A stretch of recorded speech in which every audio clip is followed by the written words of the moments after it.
what's his name from the group is? Didn't he develop some romance with somebody from? Yeah. He's with Susie. Yeah, Susie's in Norway, and he wants to go be with her. Hi, friends. How's Derek here? Talking with French people. Here with Cameroni Oni. What's up, folks at home? There he is. I have a different jacket on because of the rain. Yeah, we just went on epic bike ride.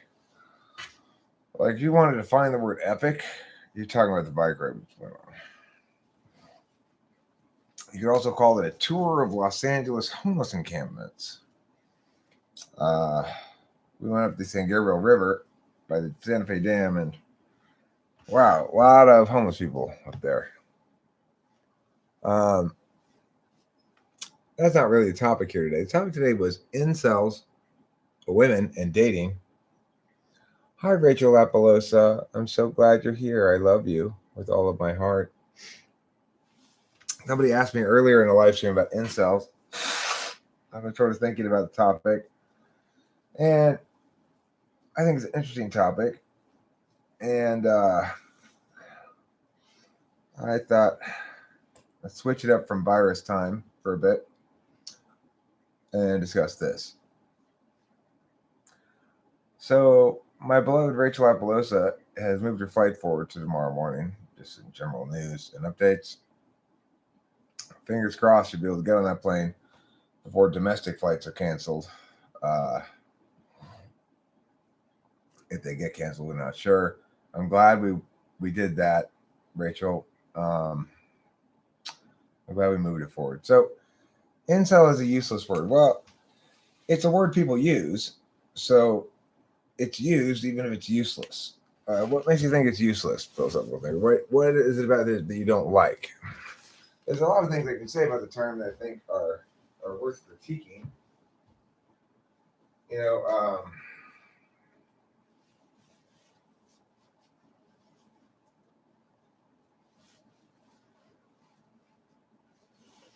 the idea of being celibate is an interesting notion.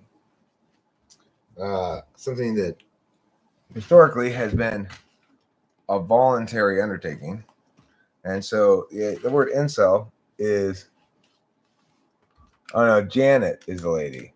Janice is Rachel's friend from group. No more confrontations at the moment. And Rachel is actually leaving before her appointment on Tuesday because we're concerned about the flights being closed down. So I just hope that we make it till tomorrow morning and they don't close the flights till after 10 a.m. tomorrow, and then we should be fine. Because by that time she's in the air and they're not going to make her turn around. So anyway, there is a group of males who are very much distressed by and understand themselves by their lack of reproductive viability, which is to say they can't get laid, I guess, or get ladies in general. So the problem, though, is this term involuntarily celibate is such an interesting word, such an interesting term, because celibacy implies a decision to not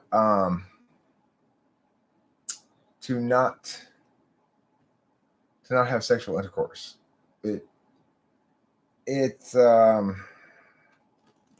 if you're just not getting laid, that's not being celibate per se. That's just not having sex at the moment.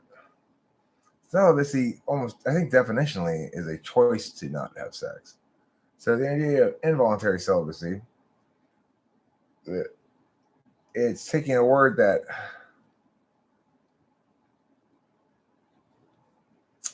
is supposed to be about a sort of spiritual angle and converting it into a some sort of denial of legitimacy status. So I get that. I understand that when you're a young man and you're not feeling very sure of yourself or confident or whatever, or are certain about how to go about getting on chicks, that when that occurs, it feels as though you've been excluded from the party entirely.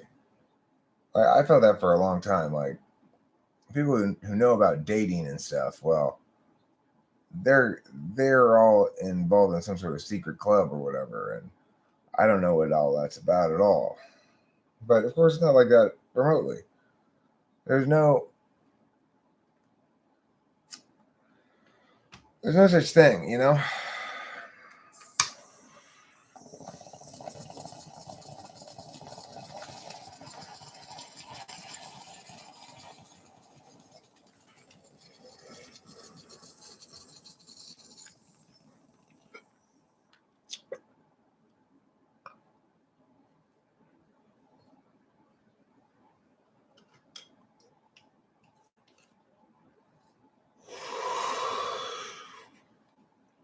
What I mean by there's no such thing as dating, really, is people are either looking for a relationship partner or they're looking to get laid without any commitment. One of the two. And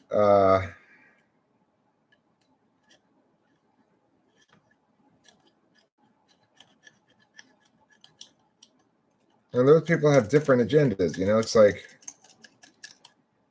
if you are looking for a relationship partner, then you're not going to be dating very long. There will be a period of time when you're sort of trying out different people to be in a relationship with. But if you are not, you're not feeling particularly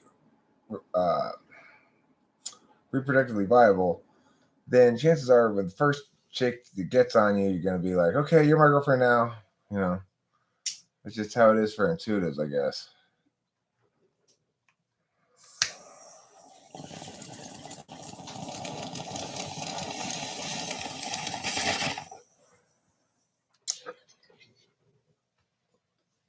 That feels with no girlfriend.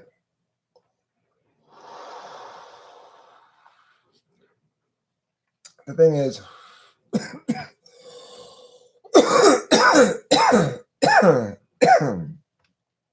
I think that a lot of human beings, not all of them, maybe not even the majority, but a lot of human beings are kind of hardwired to be in a monogamous relationship.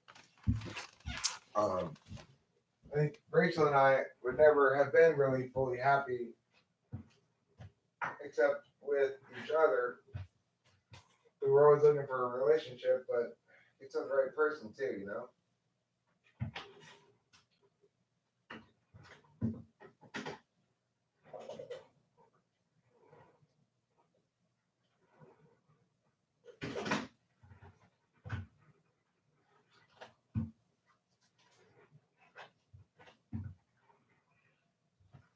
Cameron's been in a number of long-term relationships, but he was, when I first started hanging out with him, I think he had been single for a while.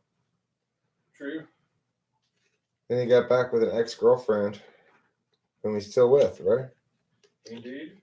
It has now been 4 years plus. And how's that working out? Yeah, we're kind of opposites in different ways, and we got our good times and our annoyed times.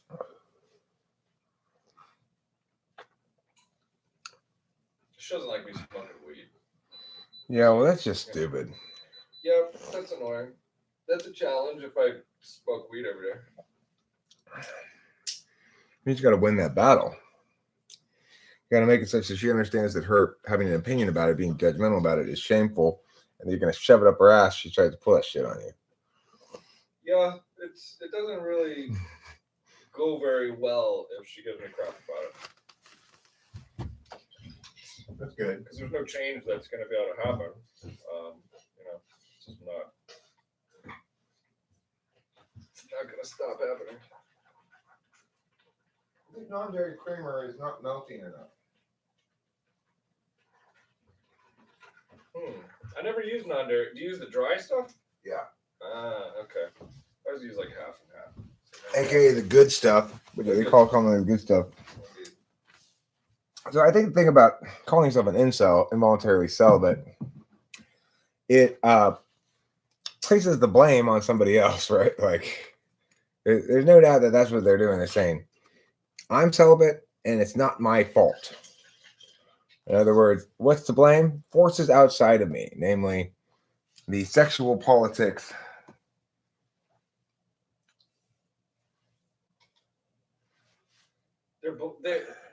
The whole incel thing blames normies, blames the Kens and the Barbies and whoever for like liking what's attractive. It's totally dumb. The argument with incels is like they're supposed to like autistic people. Guess what? It's not that attractive to be autistic. It's not as attractive as being Ken or Barbie. It just isn't. So they're not going to get laid. Well, they also say that it has to do with hypergamy, which is another way of blaming the way things are, so that you don't have any responsibility for it. Like if you say, well, the reason I can't get laid is I'm not a high status enough male, or the reason I can't whatever.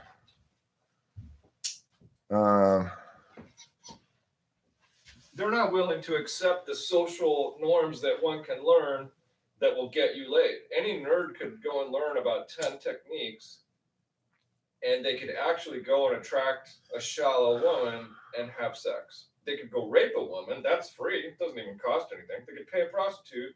That would cost you a very small amount of money. You could have sex pretty much quickly if you really wanted. I don't recommend the rape. If you look into the data, there's sufficient evidence to show that women's standards are getting disproportionately high. I mean, I don't.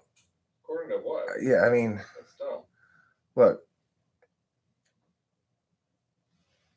women are just as mixed up about everything as men are, frankly.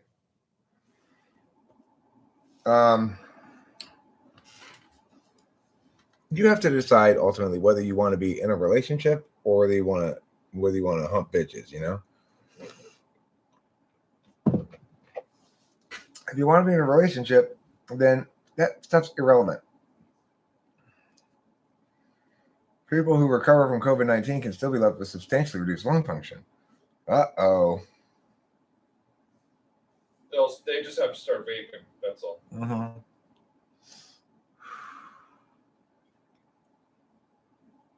Well, look. Well, Opticon. I mean, look at that statement you're saying there. The instant validation nowadays, even if they are ugly. I mean, why should people not be validated regardless of how they look?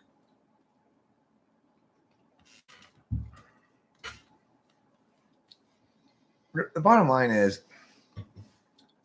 people who are bitter about that kind of thing and or who insist on sort of social truths that blame women or the way that the world is for whatever, they're just not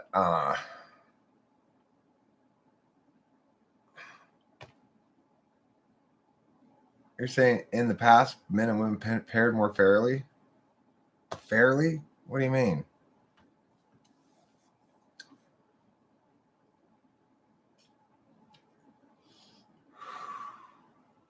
It's not true they paired more fairly. It is true that if you're bitter and suspicious of every woman and insistent that that some sort of sexual politics is whatever, then yeah, women aren't going to find that attractive. But the fact is, most men find people who they get with and settle down with for some such time at least.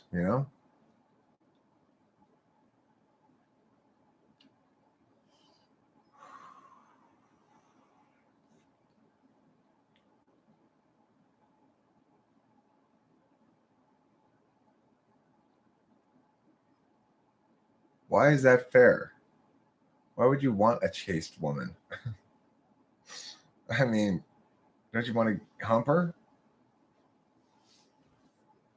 Yeah, but look, I understand that the pickup artist is ugly, right? And what I'm saying is there's an alternative to this. You don't have to red pill, blue pill thing. Although I guess you've said blue pill. A lot of people call me a white knight or whatever, I guess. But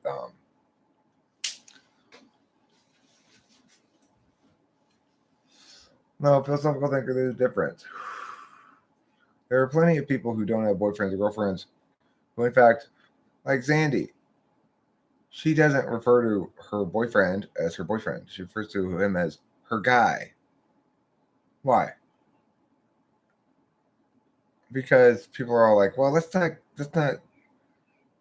be definitive about statuses or whatever. Hi, Brittany. How you doing? Yeah, you don't need a girlfriend to have sex. I always thought that sort of like you had to start having sex to have a girlfriend, and then after she's your girlfriend and you're together for a while, then it gets to be pleasant, and you like to enjoy it. Jordan Peterson: women date up and across dominance hierarchies. So the bottom level men would be alone, not by their choice, and top women alone by their choice. Yeah, but I don't agree with that. I mean, obviously, individual women and men are very different from other individual women and men. So, like an FI dom woman in general is going to find it very appalling if somebody's especially concerned about appearance, maybe. Um, Whereas an SE dom is going to think that's important. Uh, Look, here's the thing. I experienced what it's like to be a high status male and dating. It's not a good thing. It's not fun. It's not pleasant. It's not something to desire to have.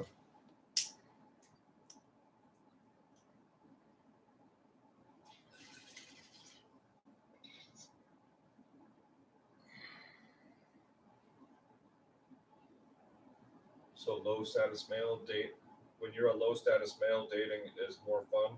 Is your I mean, quick thing? I never found dating fun at all. Period. But being a high status male, and at least a big fish in a small pond, or whatever you want to call it, it is not fun. What's the not fun part?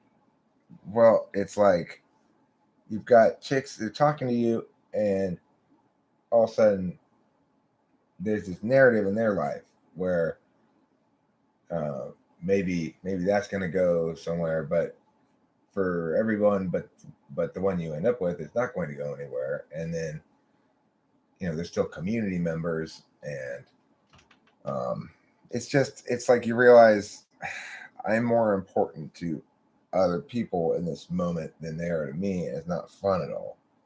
It's painful. It's awkward. It's weird.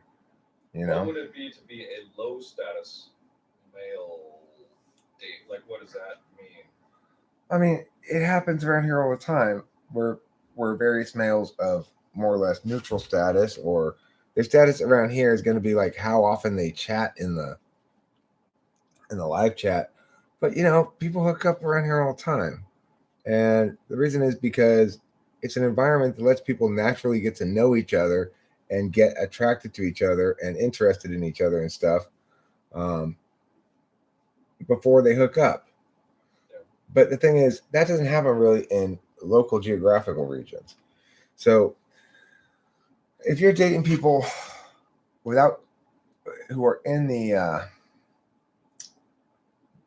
immediate vicinity, then it's much more like game, right? But if you end up hooking up like Rachel and I end up hooking up, which is we talked a lot by video conference before anything got explicitly sexual. It was pretty clear we liked each other, like pretty clear. She made it clear that she liked me and she was interested. And what did he say? Let me see. I'm gonna look at it.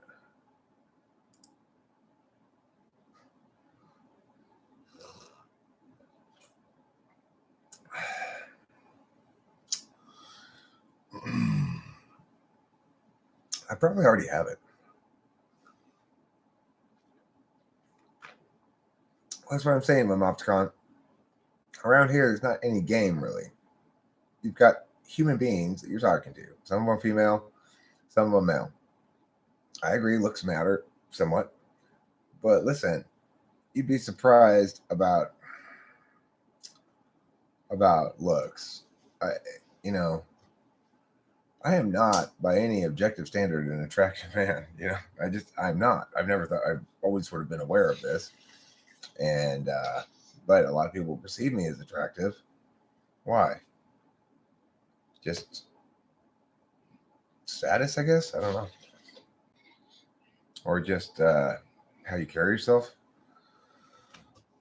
It's not like you can manufacture confidence, and even if things go the way they promote confidence, you still don't necessarily develop confidence. For a long time at the beginning of this channel, as I started getting more subscribers and stuff, I had a group of people who, including Taylor, was sort of leading the pack here, Beta Quadra would be, who was determined to teach me that I needed to own it. I needed to be less democratic, more the head guy, Um,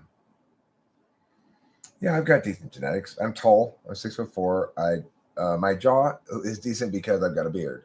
The beard helps me a lot. Okay, I'm much less attractive than the beard.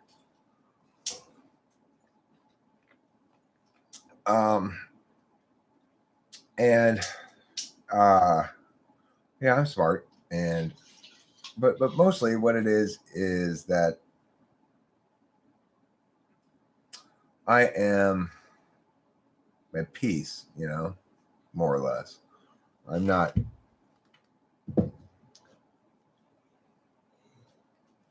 Like, one of the good things about Rachel and me is when we got together, she'd say sometimes like, well, why are you so sure? Why are you so determined to make this relationship work? Are you worried you're not going to be able to get somebody else? And I could honestly say, no, I'm not worried about that at all. I know I could get somebody else. I know I could get somebody else in a heartbeat. So that makes it like a real choice. It's not always the case that people are making real choices. They're sort of accepting what they think they can get or something like that. But you're a lesbian stuck in a man's body, but you're a woman. Are you a lesbian stuck in a man's body, stuck in a woman's body?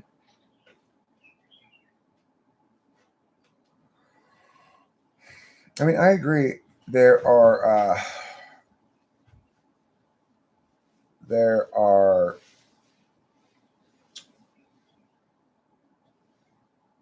there are people who are obviously very disproportionate and are going to be are going to have unusually difficult time with it.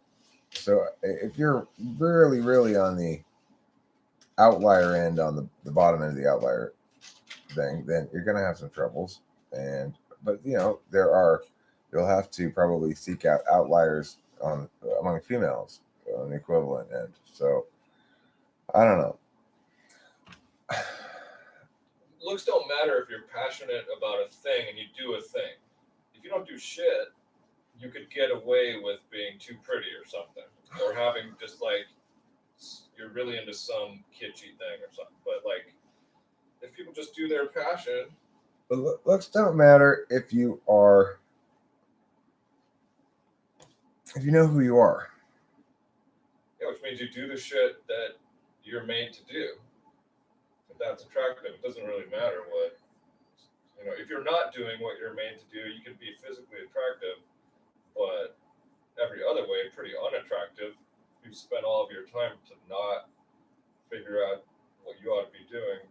Like, how lame is that?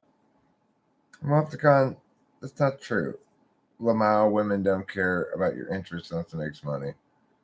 I mean, look. That's an excuse to not try. That's dumb.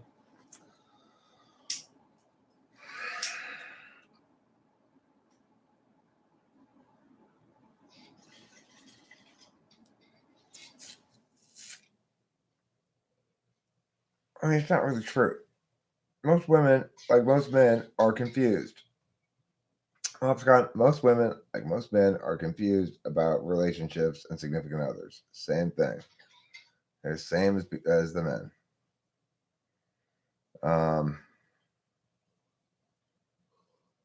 Now, here's the thing.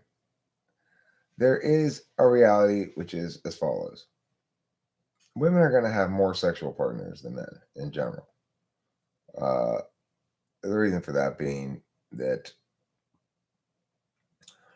men who are puss slayers will successfully seduce lots of women, and that will be their sort of playing around person for some stretch of time or one night stand or whatever. So it is true that women are going to sleep with a lot more people than men, but it's also true that that's not going to benefit the majority of men necessarily. Because for the women who are in the stage of their dating life, maybe it lasts forever, I don't know, it depends on the woman, where they are thinking about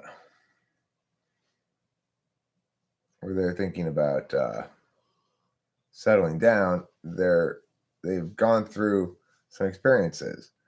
You can expect your woman, whoever she is, if you're of a certain age anyway, at least, to have learned some hard lessons at the hands of some douchebag men. You know, it's sort of inevitable. And I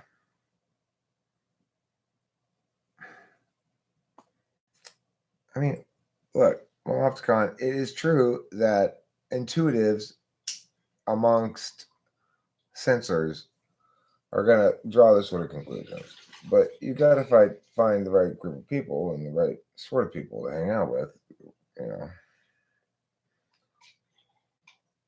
I don't know. You're just you're just trying to reduce women to a group of people and not individuals, with each of whom is independent and has their own choices and stuff. You know, I don't think there really are women incels. See, here's the thing: there aren't very many women incels because it's not that difficult for a woman to just go like, "Anybody want to fuck me?" And someone will say, "Okay, I will." You know.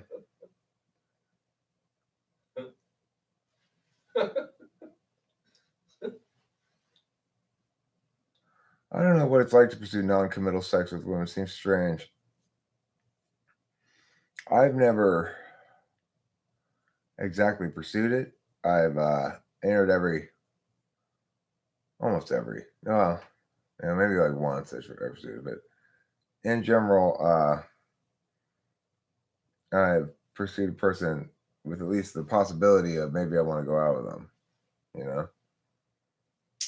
Well, it's true that women are going to have more sexual partners.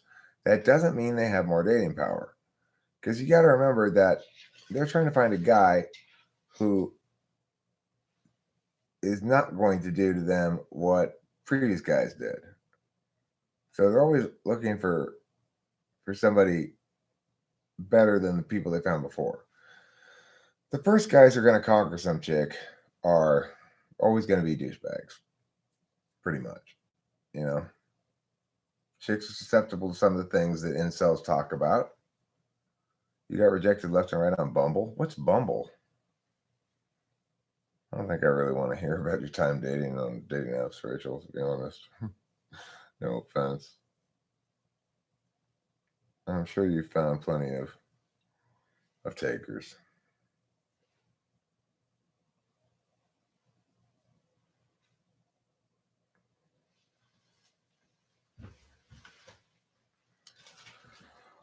I mean, right. If you're universally undesirable, then it's true that you are um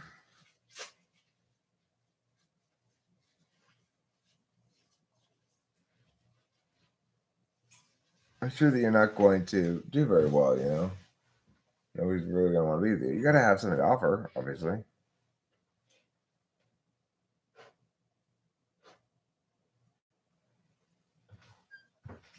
Um it's funny you say that, Brittany.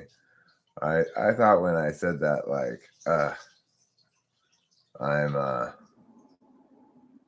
I've I've I've like I fucked up basically when I thought when I said that. Like, God damn it, Eric. Don't be like that. Don't shut Rachel down. She's trying to tell a little story here, and you're like, don't talk about that. I don't want to hear about that. Man. So I was mad at myself about it actually. But you know, I do have a little swell of, I guess, uh, swell of what you might call irrational history jealousy or something. Uh, all the female incels are 50 plus. Well, maybe that's, if somebody is a male incel, oh, don't be sorry, baby. Don't be sorry at all, Rachel. It's my bad. My bad. Um,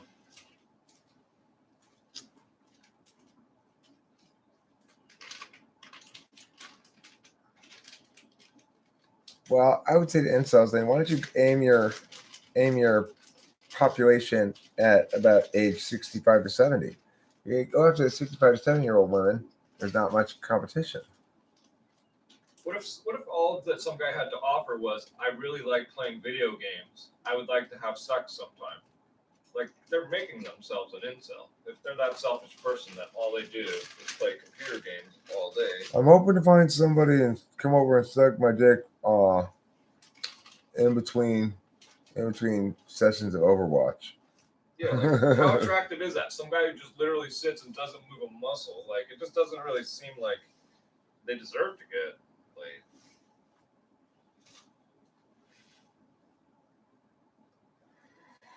Well, I'm off the con. Sounds like you've done a lot of research. I've been reading many texts on Stoicism, looking at great men and seeing how I can reach this point. Why would you consider Stoicism great?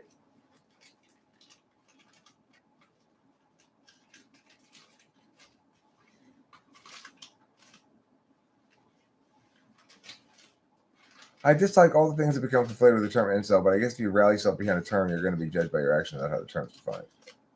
I mean, the thing is, okay, well then why are they involuntarily celibate? It's not the case that there aren't women out there in the world who are open, to being talked to and considering that. A lot of the self improvement community is incel.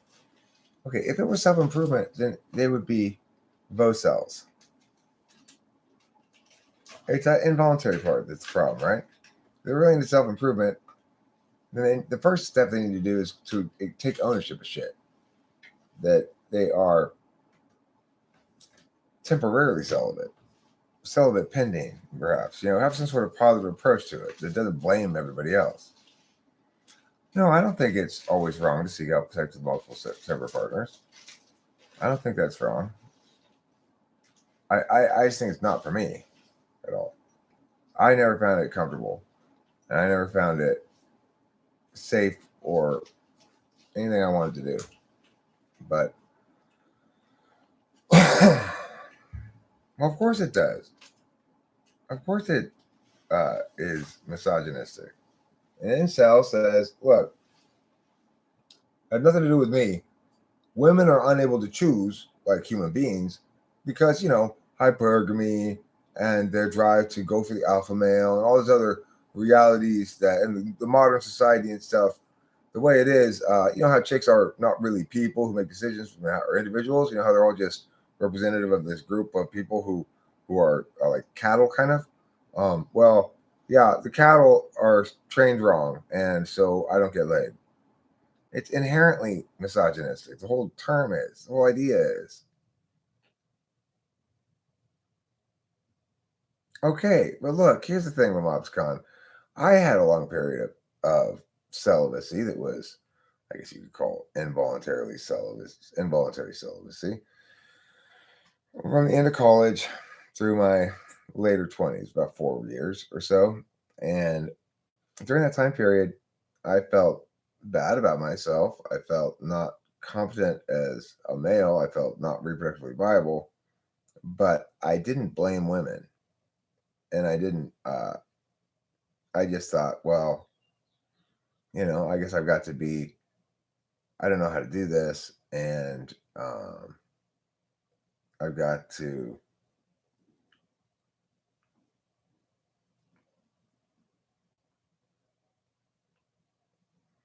I just got to deal with it. I still wanted women around me, so I didn't blame them. And I also was aware of the fact that somehow, if I weren't so neurotic about it, if I weren't so scared, that it would be different. See you later, senor. Bye, Cameron. Thanks a lot for the bike ride suggestion and everything. That was a lot of fun. Yeah, thank you for turning me on to the weed store. That's some pretty tasty stuff there. Word up, dog. Catch you later. Catch you later. 1, 2, 3 in his house. Look at me in the biz house.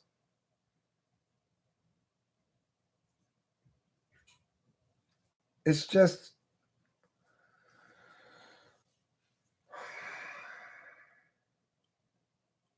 well, I mean, I found bacon. I disagree. The idea of being involuntarily celibate suggests that it's out of your control, that they're not taking ownership of it, that it's out of their control because women aren't individuals that they interact with. They're a group of people that behaves, it's implicit in the term. No sex for an entire year is pretty long. I had no sex for a year between Capillo and Kimberly? No, between Capillo and Cooter. Yeah, I had like a year. After I broke up with my second wife, I got with this one chick, Capillo. That fell apart, and then I went a whole year before I got with another chick again. After the end of the year, I was like,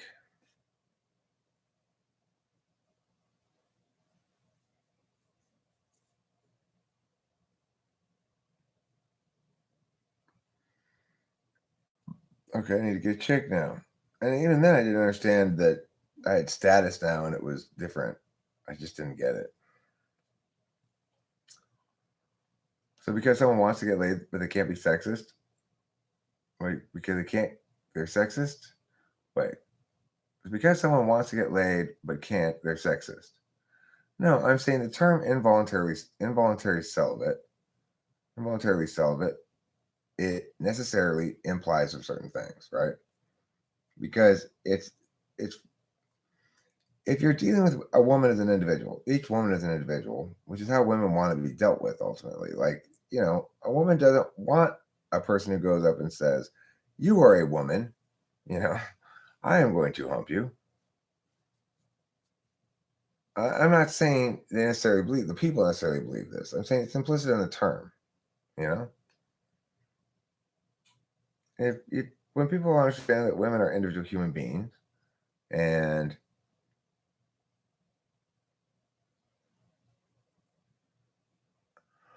I mean, when you say, at what point do you say enough is enough when women reject who you are? How much should one try to self-improve to get women?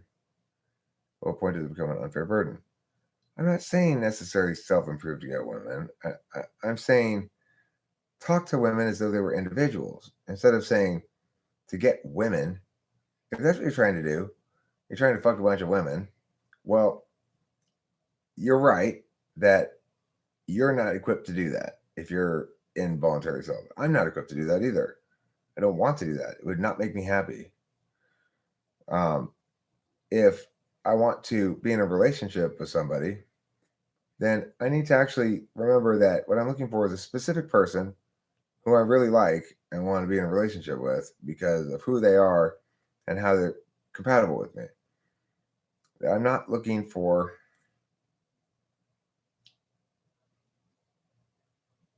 again, can't get a chick. This whole notion is predicated on the fact that you should be able to get laid while you're looking for the right person, I guess, or that you should be able to get laid as a general matter of course. But remember, when you're trying to say you want to get laid, you're telling this other person, I want to have sex with you, but I don't want you to mean anything to me. I want to be able to throw you aside at a moment's notice. So if you're gonna get that from them, you better be fucking Chad, you know. You better be an alpha male Chad, ESTP, who is gonna give them what they want, which is that sort of SE dom thrill or whatever. But most of us aren't that person, and so if we're saying, hey, I want to do that stuff that they do, no, we don't. You wouldn't. None of us would be happy doing that shit. No one intuitives are happy doing that. We're miserable. Our meanings are more nuanced than that. I didn't say wanting sex means it's not committal. I'm saying that wanting to have sex with somebody and wanting to be in a relationship with somebody are different things. And so if you are just trying to get laid, in other words, you're just trying to have sex with somebody without any sort of commitment, then you need to be sort of a Chad person. But if you are looking for commitment and you are pursuing it in the right angle, then you got a different attitude about it. You're not thinking, hey, it's not fair, I'm not getting sex. You're thinking, I wonder how long it's going to take to find the right person. I hope not that much longer, maybe. You know, it's a different frame of reference. See what I'm saying? If you set your standards too high, you'll only date stoners.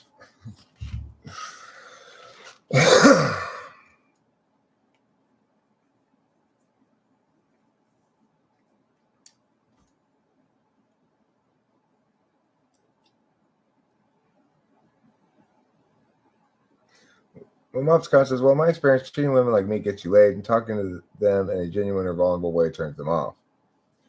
Well, I would say,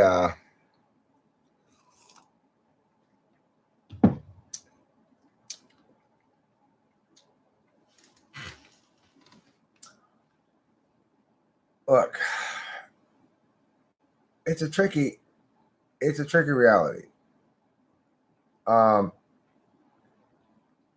Mopscon, yeah, you sound bitter. I don't know what to tell you. You sound bitter to me.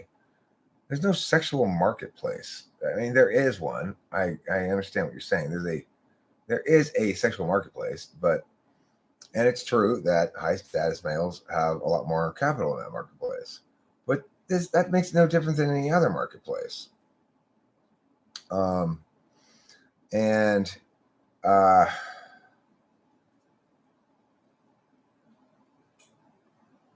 and then there's this weird NISI thing. So Nicholas Watson highlights it here. 80-20. 80% of women believe they're worthy of the top 20% of men, even if they're below average. So those things don't exist. It's important to remember that, right? There's no top 20% of men. If you think about it from an SI perspective, it's how do you feel when you're experiencing your life with this person? You know? I know that feel with no girlfriend, but that sort of stuff from Opticon is a big part of why. Is a big part of why, because they're focusing on telling stories, NI stories about women in general, and ignoring any particular woman in particular. So women and men are too hypersexual in a social context and look at porn stars with the mentality of I should do this too. I sleep with a lot of different people, in my opinion. I mean, I don't know. So you think involuntarily alone would remove the misogyny from the term? Is it possible to pursue shallow sex from women without it being degrading? Any woman who wants sex misanthropic? No. I think it's certainly possible to pursue shallow sex. I think that a lot of women and some men also go through that period of time where that's what they do for a sex period. You know, it's like for some types, I think it requires discipline for them to graduate from it into a monogamous relationship, which they think is desirable for reasons other than pure sexual satisfaction. For other types, I think it's different, you know. Um, so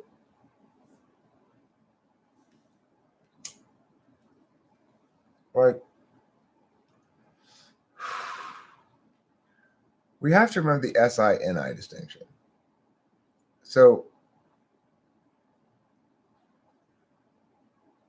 when Rachel had a fugue state, psychotic break or whatever, I suppose a lot of people thought I was going to break up with her because, after all, I could do better than that, right? That's such an NI perspective. For me, I love her. She's my precious angel. I want her. I don't want. I don't think it's insane for me to even consider thinking that she's top 10% or top 20% of women, or what, by what metric, for God's sakes. She's my soulmate. She's my exact compatible partner, and that's why I wouldn't want to be with anybody else. And you say here, it's sad because they only get the scraps left behind by fast starters, broken women with trauma, and they'll be compared to the previous guys forever. Here's the thing with Opticon. It's okay. Those previous guys were failures. They didn't keep the chick for one reason or another. If Rachel wants me to compare me to previous guys, I'm confident I'll compare well. I'm an excellent relationship partner. I love her a lot, and I know how to do relationships well. And so it's like, if you want to be a loving partner and you are raised in a loving family where you were shown a lot of love, and you probably know how to do that naturally, then it doesn't matter. Your dating capital doesn't matter, because if you're relationship bound, or your future involves a relationship, or you're relationship minded in general, then you're just trying to get the right chick anyway.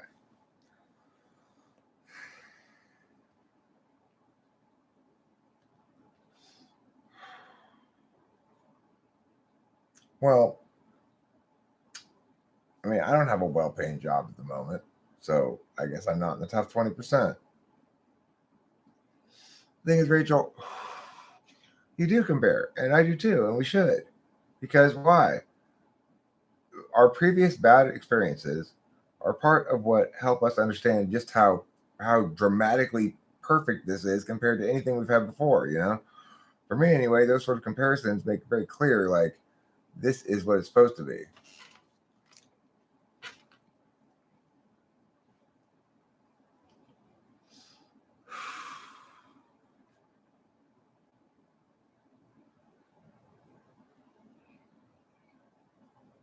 Okay, yeah, if somebody's been had their junk, broken by some sort of accident, then yeah, I guess they're involuntarily celibate. That'd be fair. That'd be fair use of the term then.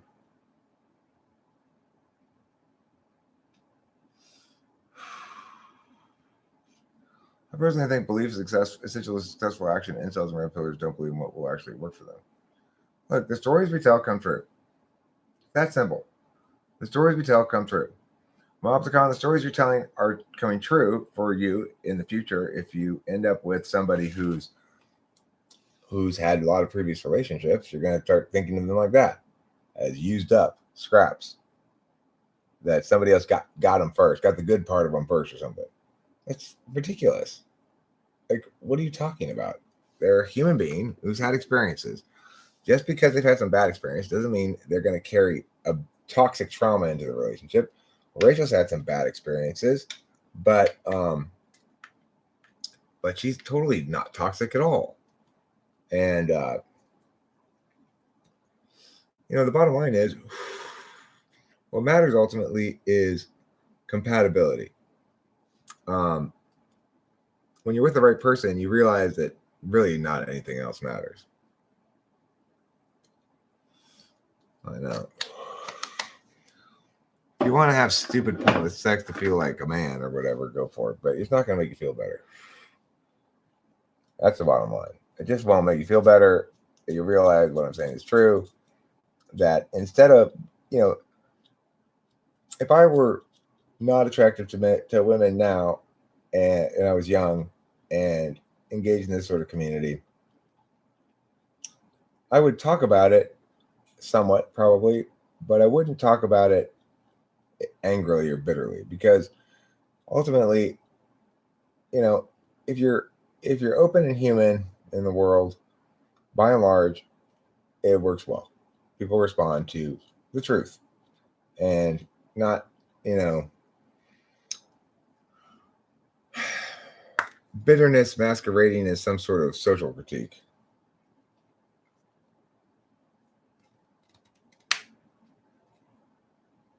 I know, Nicholas Watson. I understand it's more difficult when people are younger. Certainly it was for me, And I would say that I made some sacrifices to be with someone. I regret that. If I had it to do over again, I'd be a young person who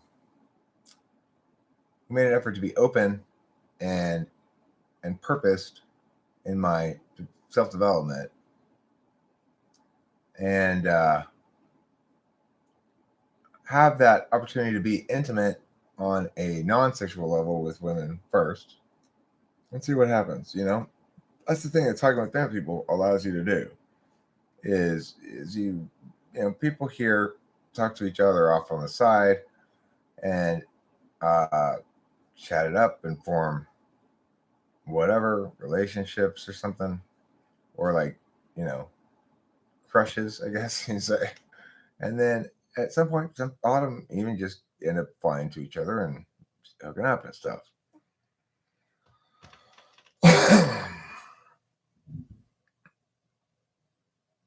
The earth is flat. Okay, cool. Glad to hear it. Girls think they're weird and not worth investigating. That's the problem they have, is they think that they're supposed to, the girls know what they want. This is the biggest mistake that anybody who's not successfully engaging with women has, which is they think girls know what they want. Girls don't know what they want. They expect you to know what you want. Now, it wasn't that way for me in this most recent thing, but prior to that, I went through a period of, no, they don't, Momopticon. That's totally wrong. You're totally, totally wrong. A girl does not know whether she wants to get with you or not until you approach her, talk to her, and then no, they don't. Listen, that's not true. It's not true. You're just full of shit, Momopticon. Will you stop lumping all women together? It's ridiculous. No, it's not like that. Look, it's a matter of who has the frame. You insist on forcing the frame onto women and then complaining that they don't choose you. You take the frame. You tell them what the frame is.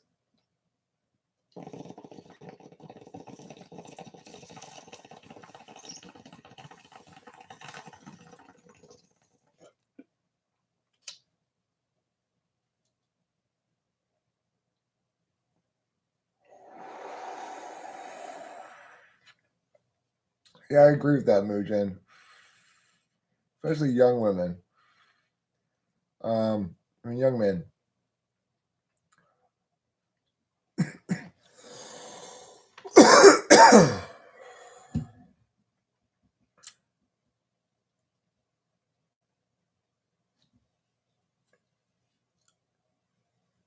Well, okay, but Momopticon, you're missing the point.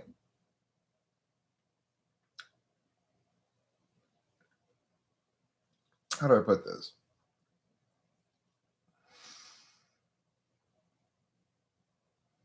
Women choose the men who indicate to them that you're choosing me. It's like not rudely, not insistently, not presumptuously, but in the way they carry themselves. Like, maybe, like that. And then all of a sudden, you've got the frame. You see what I'm saying?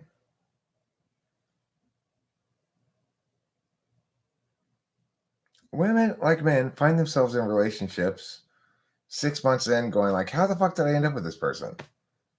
Same as everybody else. Same as men, right? Thank you, Rachel. I'm grateful to you too, baby. I'm so grateful for you and to you. You are the transition from before Rachel to after Rachel.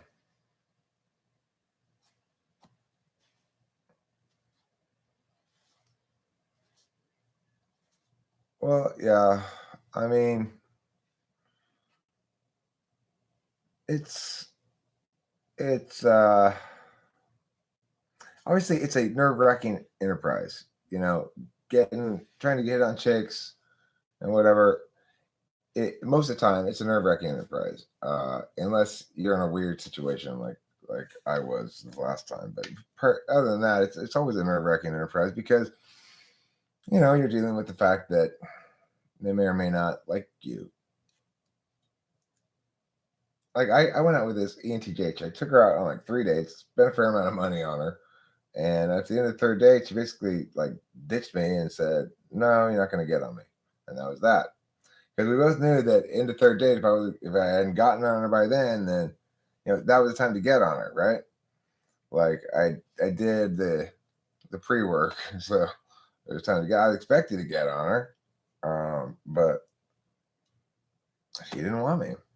You know, I can't. The thing is, most people they just sort of live with that and swallow it and hold it in their stomach and whatever, and it's awful. Um,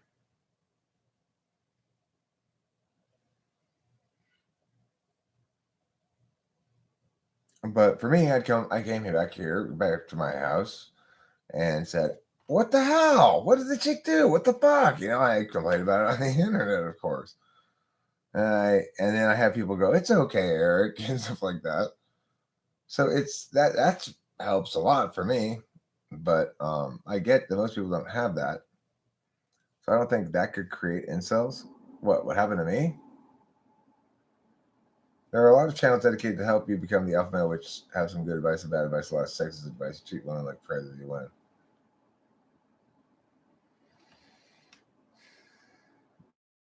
I didn't sex.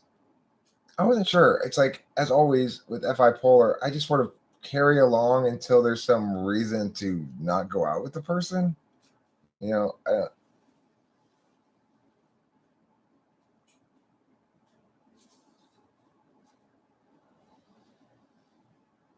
I mean,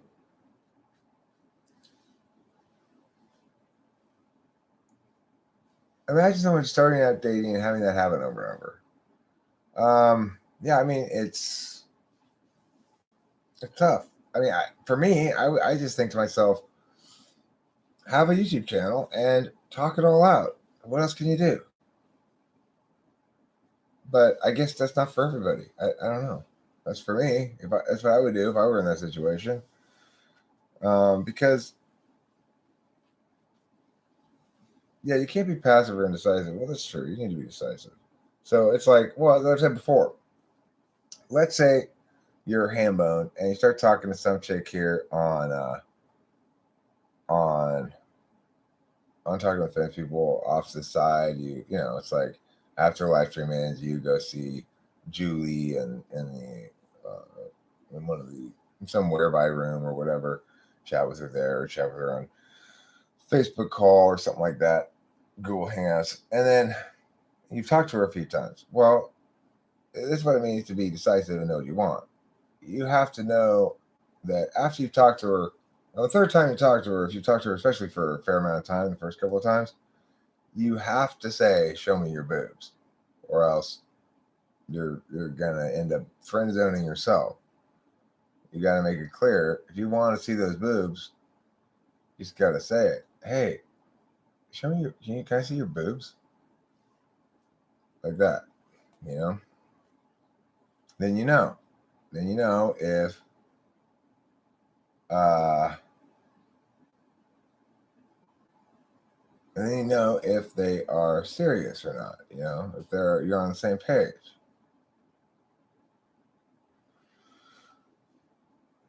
Well, see, that's the thing. If you risk rejection when you just realized you were interested 3 minutes ago, who cares? You lost 3 minutes of hope. Right.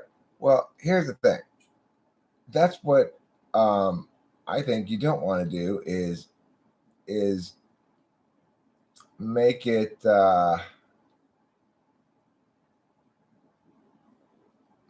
like disposable. You're investing some time into some person.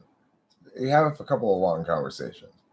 On the third conversation, if you're still liking them and you're feeling like there's some heat there and stuff, it's time for show me your boobs. If you're not feeling any heat, you're not vibing after 2 conversations, don't have that third conversation.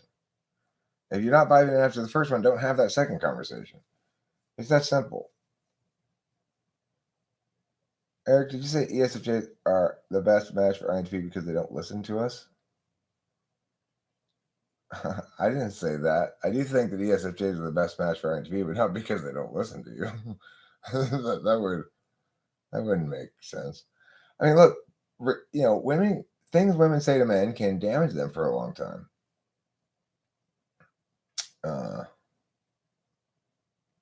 If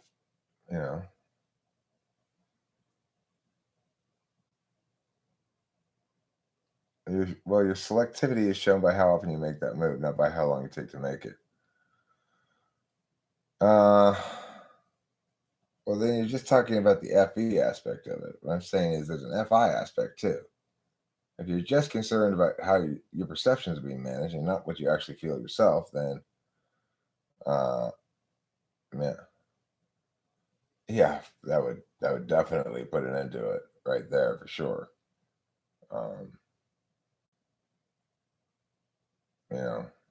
And like I've always said, my penis size is what my partner says it is,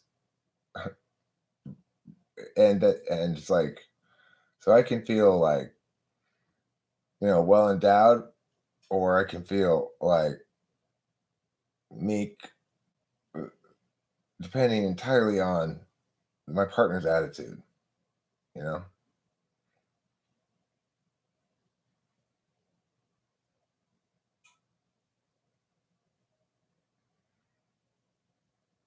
Yeah, but I think chicks in general are pretty aware of the importance of tending to decency in that area. They understand themselves. Remember, chicks are just as insecure as dudes are, if not more insecure.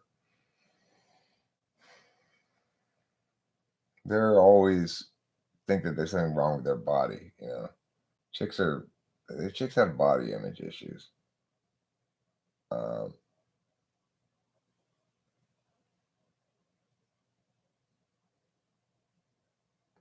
like Rachel has put on some weight since I first met her, and I don't give a fuck. But I still have to like be careful about how I display about it, because I assume that she is gonna think that I give a fuck if I display or something, and it doesn't mean that. But it's like there's this. I mean, I genuinely don't give a fuck at all. It's like when you're with the right person, all of a sudden a lot of stuff starts to fall away. Like all the intuitive weird sex stuff. It kind of just starts to feel a little unnecessary entirely. Like it's more of an FI thing. Uh, both INTPs and ENTPs are insecure lyric. Oh, I see you're talking the lyric sense. It's unfortunate that men who feel they are sexually undesirable, just like you had, are lumped with this toxic story about women and punched down. They don't need to feel help feeling bad about themselves. Right. Uh, you know,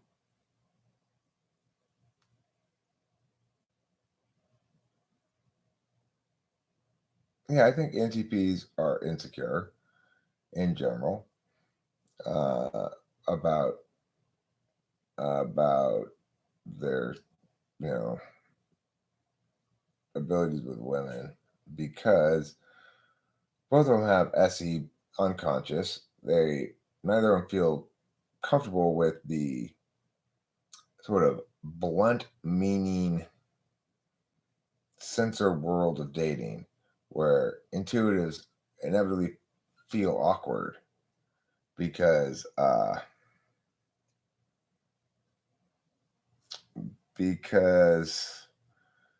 it's just there's so much weirdness associated with it. Everybody has insecurities to a deep psychological level. I mean, I don't really anymore. Lyric sense. You can get over them. I'm mostly over all my insecurities. I don't really have any. You've been cheated on by every woman you've ever seriously dated. Not a lot of trust left to give out. That sucks ass, dude. Mujin, I'm very sorry to hear that. I've been cheated on once, and I tell you, it damaged trust going forward for quite some time. However, interestingly, when you're with the right person, it's like a lot of shit gets cured really easy and quick. I was very like about Kimberly making sure she was on the up and up all the time or whatever. I trust Rachel. It's because I understand her and she understands me, and it's like I know she's not going to for lots of reasons, and I don't even have to worry about it. What type will keep ENFP stimulated mentally and sexually? Probably, I would guess.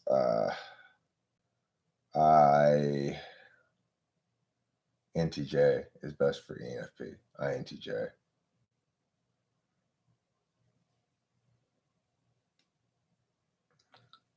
Oh, Eric, don't know if you still remember me. I found out I'm an INFP instead of an ENFP because of an ego and socialists and good time introspection. So Inti, I don't remember who. Were you from yesterday? I don't know. Are INTJs ready to fuck this virus away?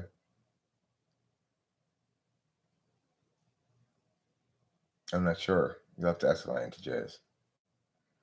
It's look, don't give up, Mojin. That sucks. I've been cheated on. My first wife cheated on me. You're old enough, you don't care about dating anymore. Well,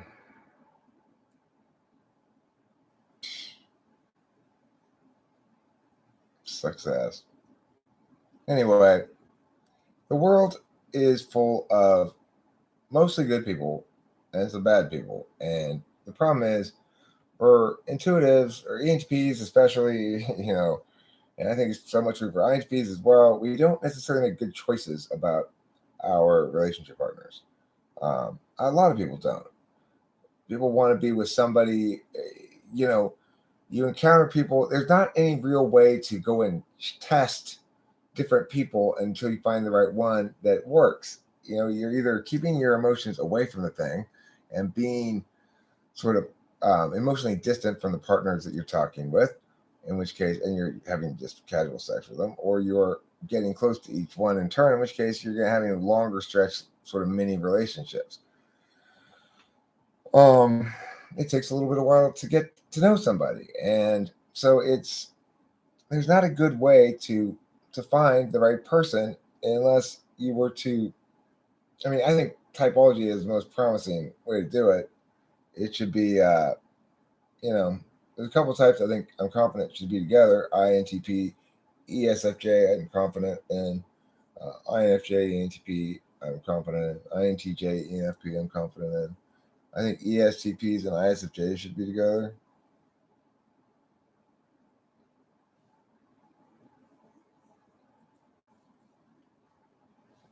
So Rachel's going to be here tomorrow. Fingers crossed, assuming the airplane flights don't get canceled, domestic flights don't get canceled, then she will be here tomorrow. And that's going to be pretty great to see her. I feel like being bipolar means most of the time, even though we're separate, I'm not really thinking about her. I'm not really like fretting or feeling like I'm missing her per se. But the bipolar part is I am for sure, and it's underlying everything, and it's affecting how I go about everything in life. I'm sort of in this limbo mode waiting for Rachel.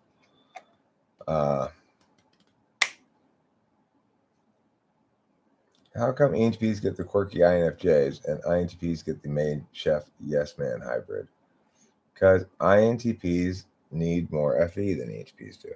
ENTPs FE is more nuanced.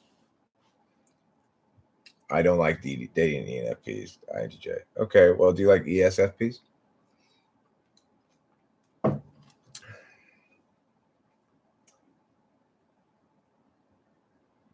It's amazing how many people don't put their channel on private. You can find a lot of information. I don't put my channel on private.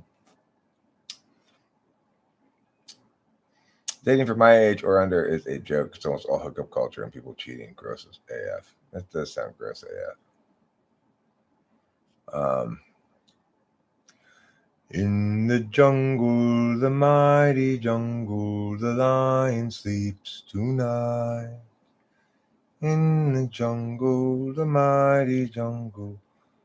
Na, na, na, oh, no.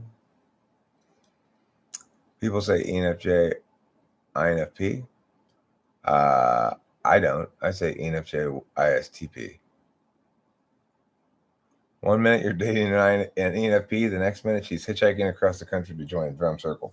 Good point. Dating an ENFP is not really a long-term thing, probably. True that. I say thee nay. That's the poster. This should be in the MBTI poster store. There is such an app. Yeah. There is an app. Anchor Jason Blood, MBTI dating app. The thing is, thanks, Bacon. It's a pretty great typewriter.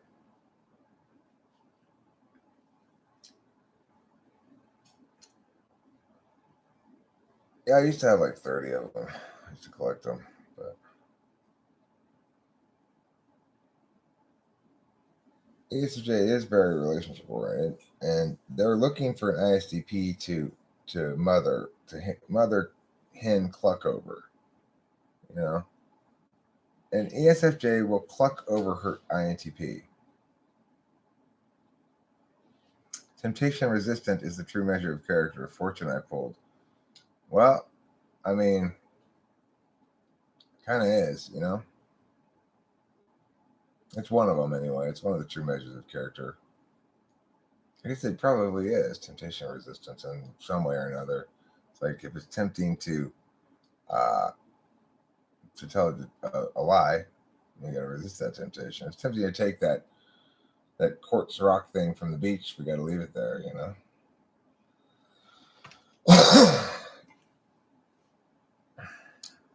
But the funny thing is, I don't even feel remotely tempted in that area, and I'm pretty confident Rachel doesn't either. Like, I don't feel tempted to hit on other chicks or something like that, not remotely. So I think INFP ESTJ works. It should, but it doesn't. So that breaks my. I mean, I've long said I don't think that really works. I think ESTJs, they just can't. They're too much. There's gonna be constant like stop being so FI to their significant other.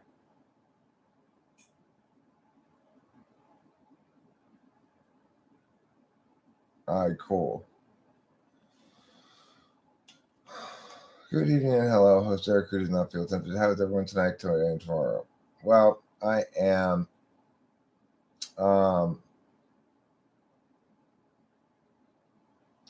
I am a little nervous. Fingers crossed. Rachel's moved her flight up to tomorrow, and I'm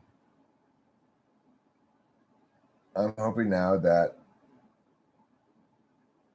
she gets out of New York, and I'll have her here by like 1:00 tomorrow. That'd be great. Just in time for Sleepy Week, which is kind of nice. We'll be able to get cozy wosy for a stretch.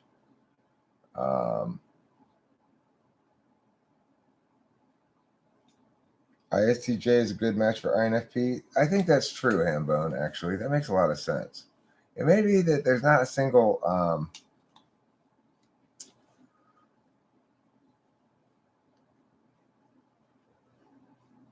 Yeah, she leaves tomorrow morning at 9:30 or something like that from JFK.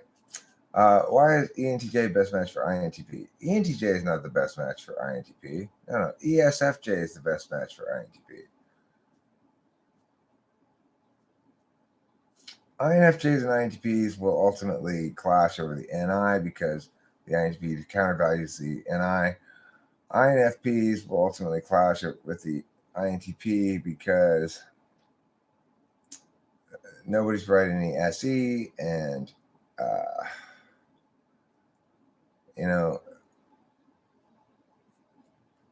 the validating function of the fifth slot of each one is not really validated by the fourth slot of the other.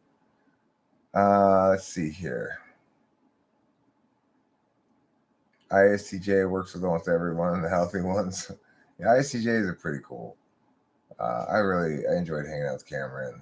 He's a good guy, nice guy, helpful, good friend.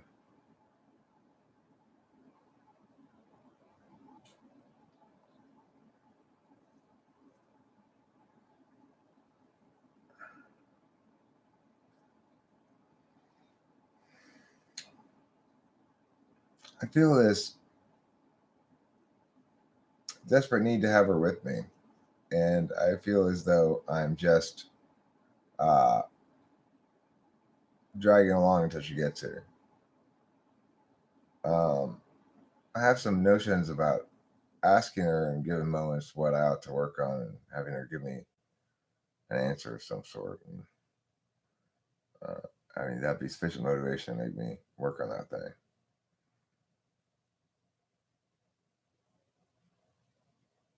Ambitious. You're as ambitious as... Who's somebody really ambitious? If you were to think of a single person in history that best represents the quality ambition, who would that person be? The most ambitious person in history. You're coming into your power and joy for me. Thank you, darling. I do feel as though I'm coming into my power a bit, and fortune favors the brave. Every little thing she does is magic. Everything she do just turn me on. Even though my life before was tragic, now I know my love for her goes on. Oh, Oprah? Okay, ambitious is Oprah. Ambitious is Elon Musk. That's a good one. Hitler's pretty ambitious. Fairly ambitious, I'd say. Julius Caesar, quite ambitious, yes. He did have high aims. Namely conquering Rick Astley.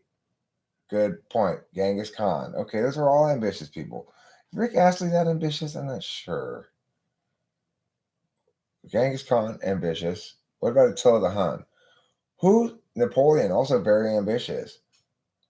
Who's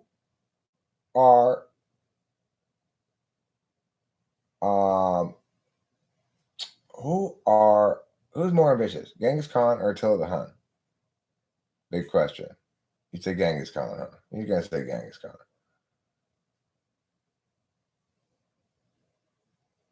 Was that really his ambition, though, or just his outcome? See, I don't think that Rick Astley had that as an ambition. Okay, well, old man McGraw has the point, though. He was never going to give me up. That's true. That is pretty ambitious of him. That's Gio. You're onto it as well. I see. Khan more ambitious than Attila the Hun. Okay. All right. Well, let's pit in terms of ambition then. Genghis Khan or Julius Caesar? Who was more ambitious? Right. Yeah, you're right, Bacon. Absolutely. Just because Khan was more successful doesn't mean he was more ambitious. Although he was famously ambitious.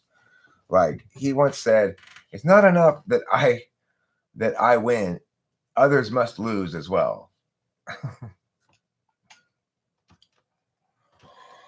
If I was going to rob a bank with anyone, it would be Rick Astley, because he's never going to give you up. That's a good point.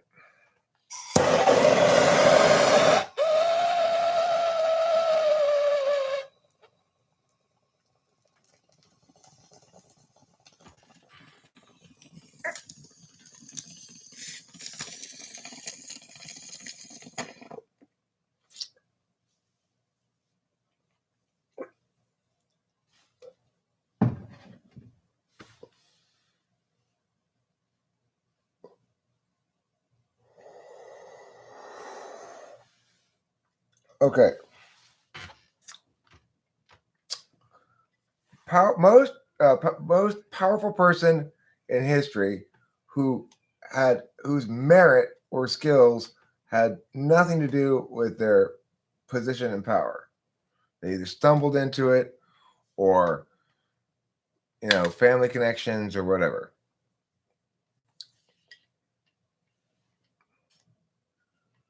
So what are we thinking? Ian before Trump. So we're talking about somebody. See, but Trump.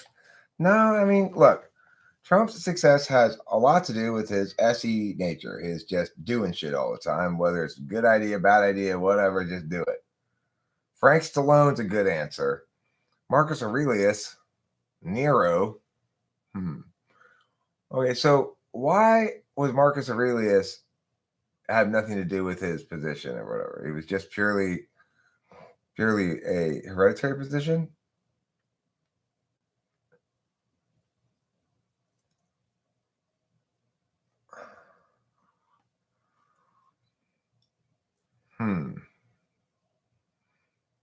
I wouldn't say Stalin stumbled into it, but he was the highest rank in the Army Generalissimo without ever having fought or commanded a battle. So, in other words, he was good at networking, probably, I guess. Nero was adopted by his Uncle King.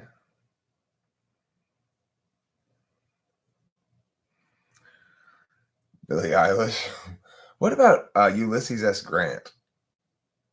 It's like Ulysses S. Grant seems like a good choice because if you think about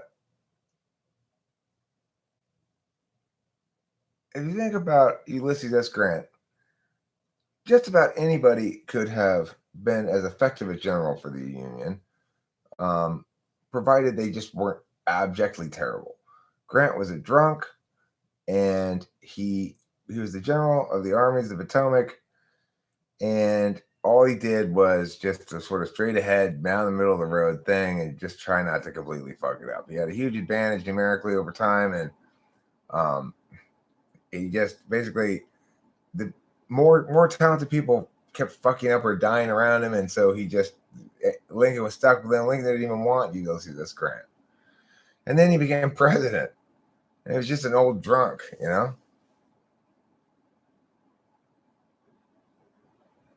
Only in zero-sum competitions, Nicholas Watson.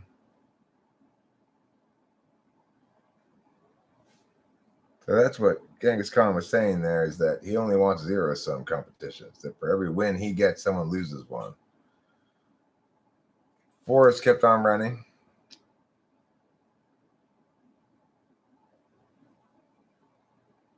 Forrest Gump. Yeah, Forrest Gump's another one. Yeah, okay, Forrest Gump might be the best example of somebody who had no actual role to play. He stumbled into everything, but he's not a real historical person. So we're talking about in history, not in literature. Momo, will you stop with your body shape normative shit? Yeah, body normative stuff is a shame, Mamabzakan. Okay, body normative shit is a shame. Don't do that stuff. It's stupid. Why don't you stop worrying about other people's bodies? You worry about your own body and leave other people to worry about their bodies. No, the word shit is not a fallacy. It's sometimes incorrectly applied, as it was in that instance. Sometimes it's not incorrectly applied. How about the guy who played the protagonist in Designated Survivor? I don't know who that is. Hercules? Hercules at least was super strong, right? Plenty of math terms are named after people who figured out, just popularized it. Charles II of Spain. Okay, well, Aurelius is fine, but I mean, come on, you guys, you got to give me a few points for Ulysses S. Grant. That's a good one too. I mean, nobody wants to go with Ulysses S. Grant with me. RoboCop. RoboCop's not a historical figure. Okay, I'm gonna say also Ford, Gerald Ford. Gerald Ford is another one who had nothing to do with his Yeah, me stumbling into Rachel Apollosa. That's a good point there. Inbred moron decrepit King Charles II. Good choice, Hambone. Very, very good choice. I like it. I like that choice.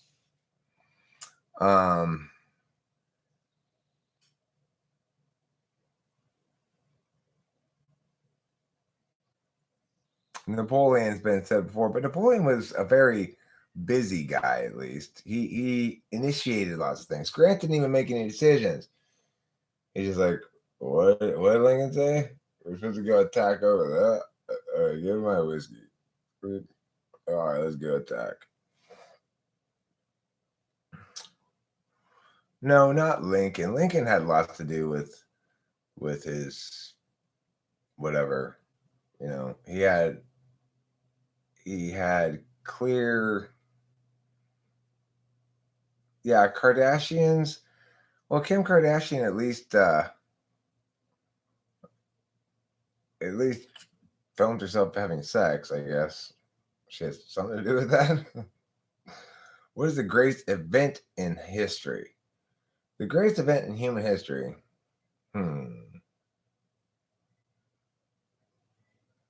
Greatest. Momopticon's birth. You and I are right on the same page there. I was gonna say the same thing, Momopticon. Greatest event in history.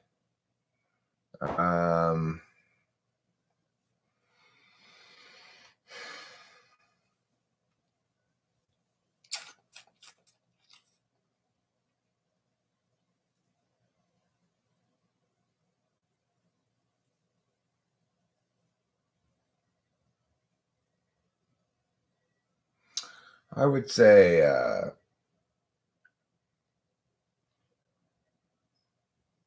well, the Enlightenment, you know, that's an event, sort of time period, but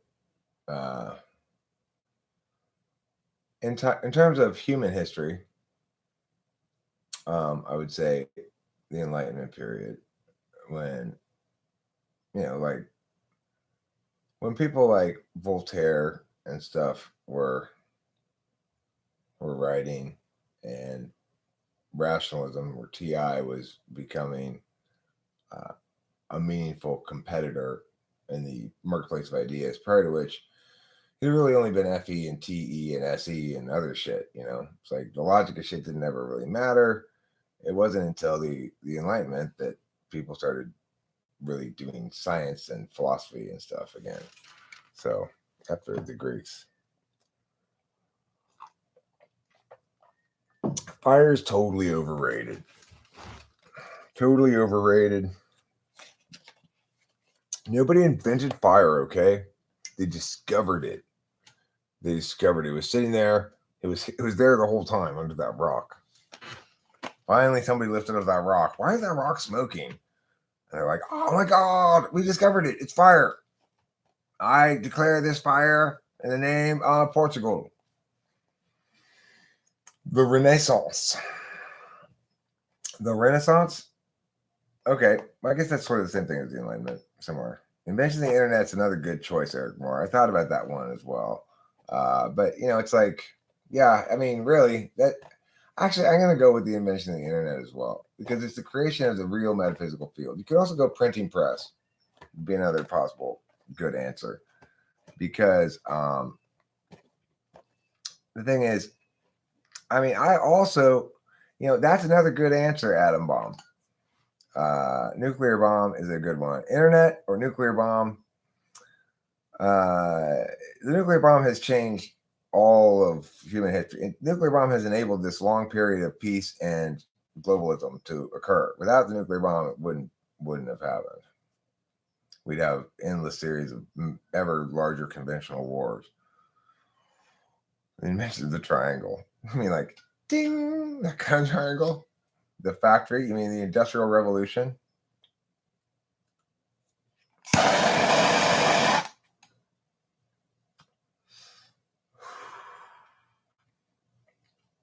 The launching of Pornhub. Yeah, I like internet. I think internet's the best one because it creates the metaphysical ecosystem the correlates to the physical ecosystem that was there theretofore lacking and now exists. And it's pretty amazing because prior to the internet, people like me didn't have really any proper outlet for themselves. They wrote books. They, tried to have, tried to have conferences and stuff. The Industrial Revolution's consequences have not been a disaster for the human race. It has been a heroic lifting up of the human race from savagery to civilization. Most important event in human history. Okay, well, let's ask another question now.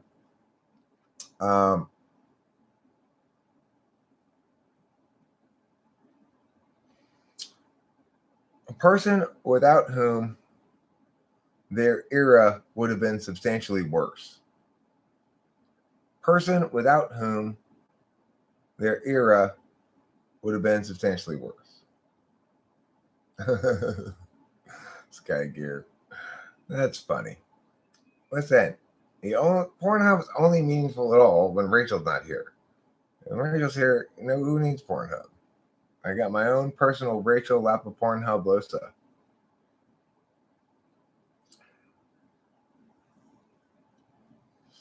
Tesla.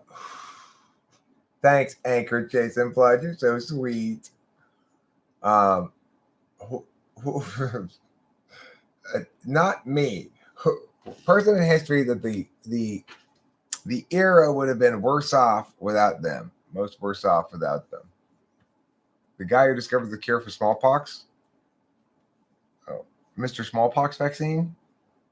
They named it after him. Tesla was wrong about so many things, but he was right about loving you.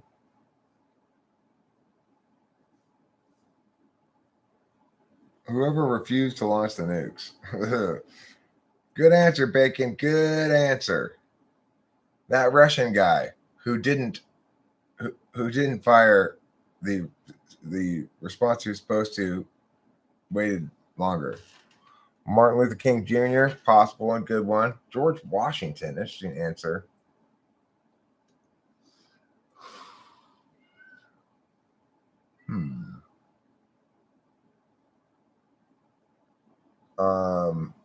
Rene Descartes, interesting answer.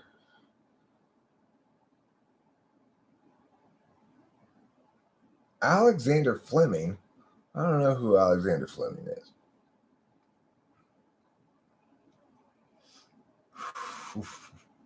Gene Simmons from Kiss. Eric Strauss. Thanks, Eileen. Appreciate it. John Bardeen and Walter Bratton. I don't know who either of those people are.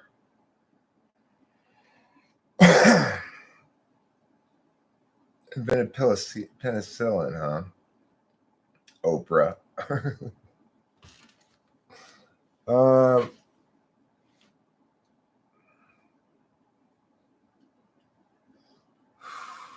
What about Churchill?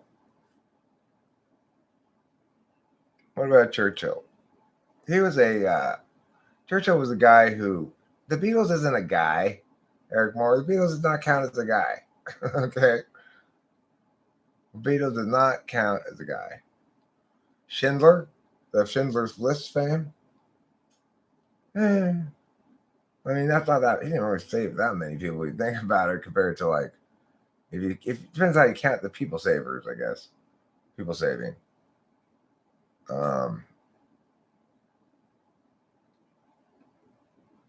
If you think dropping the bombs on Nagasaki and Hiroshima was a good idea, then you might say Truman.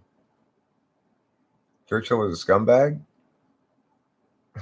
I mean, really? Churchill was a scumbag? I've never heard anybody say that before. Gandhi? Boring. Gandhi's a boring answer, Stephen Rain.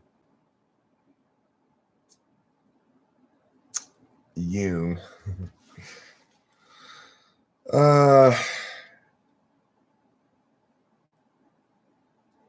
What about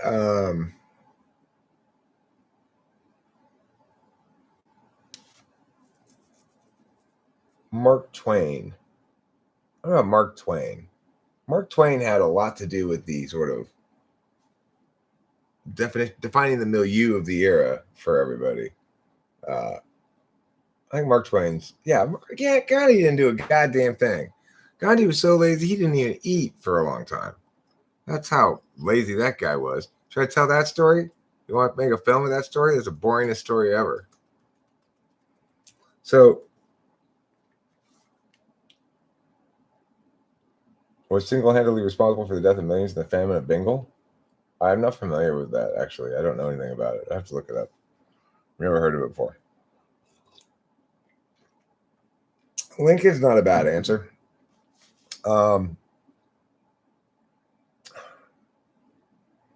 Okay.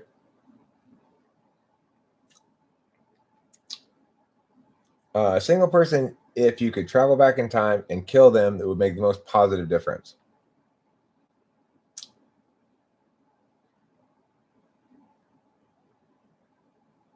And people in England do not like Churchill if you look at the papers from 1943. Well, I mean, it's the middle.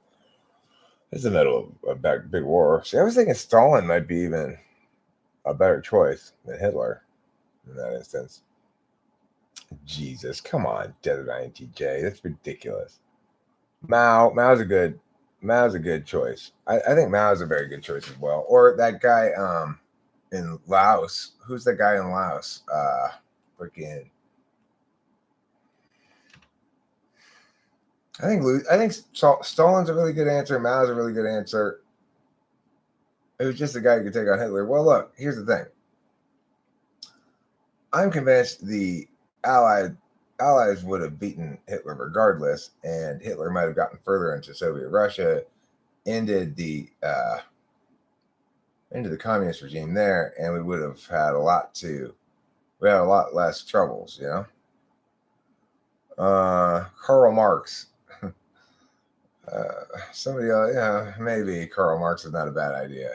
Karl Marx is not a bad idea, but of course, if you're going to kill Karl Marx, you couldn't really justify that at all, because it's not like he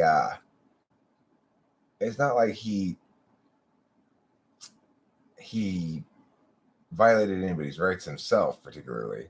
Vlad the Impaler, not a bad choice going back some time. Well, what about Genghis Khan? How about we kill Genghis Khan? They say his DNA is in like certain percentage of people or whatever. Nicholas Watson quotes Churchill. All the great things are simple, and many can be expressed in a single word: freedom, justice, honor, duty, mercy, hope.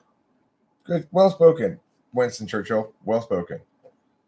Lenin, Muhammad. Ooh, that's a saucy choice. That's a saucy choice indeed. Norman Borlaug, who saved more human lives than anyone else in history. Borlaug was the father of the Green Revolution, the dramatic improvement in agriculture productivity throughout the globe.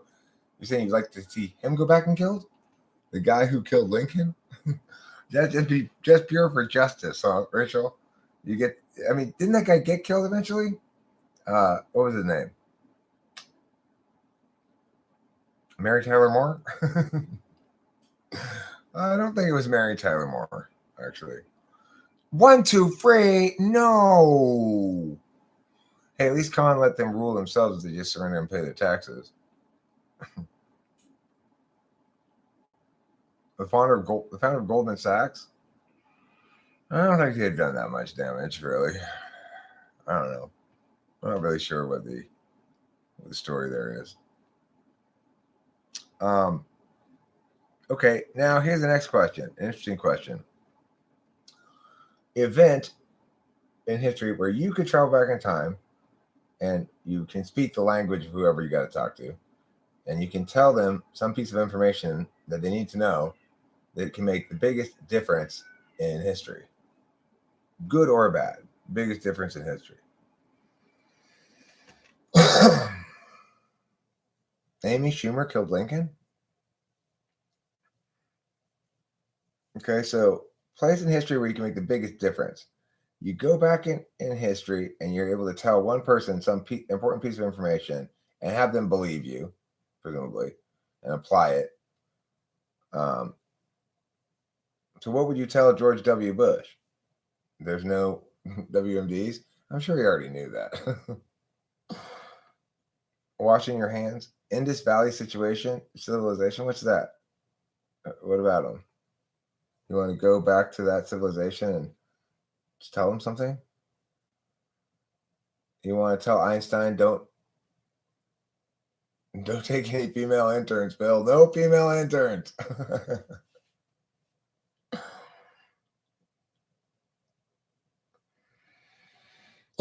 They will hit the first tower at Mia, and there are no weapons of mass destruction. Assuming you didn't already know. Tell them the climate is going to change. I should move fast. Oh, I see. You're talking about that civilization that got mad. That's telling too many people too many things. It needs to be kind of like a battle that someone needs to know one particular thing. For example,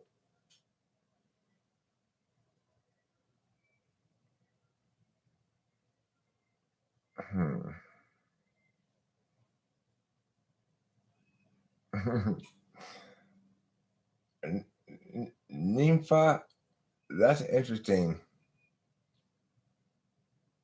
That's a very interesting thing to say. Look, the nuclear weapons are going to be built no matter what. If you try to tell this person, that person not to do their thing, it's not going to work. You only tell one person something. Give Napoleon what was going to happen at Waterloo. No, I mean I think that's too broad to tell them to avoid the whole battle. I'm looking for something where there's a specific moment where if they had known one thing, they would have made a different decision. That's a little bit more narrow than that. Like, for example,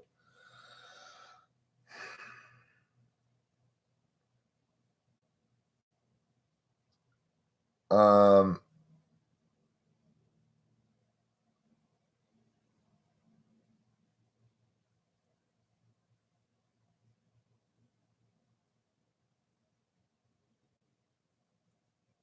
if you told Hitler where the landings were going to be um, on D-Day, which beaches, and so that he was prepared to and when they were going to land or something, it seems to me that that would be a pretty compelling change of fortune in the war.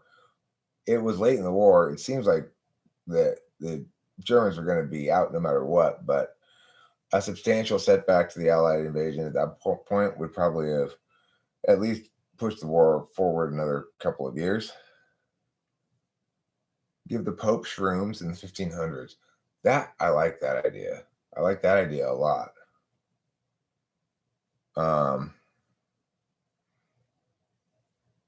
Tell Alexander Hamilton not to get in a deal with his rival so he could have had an even better economic state. Okay.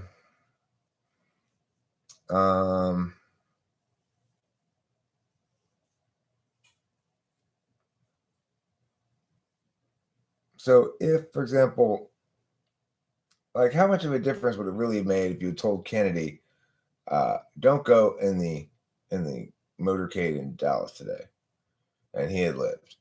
Would it have made a big difference? I don't really know if it would have made a big difference long term. What do you think he would have accomplished had he been alive that didn't get accomplished? Give Helen Keller VR.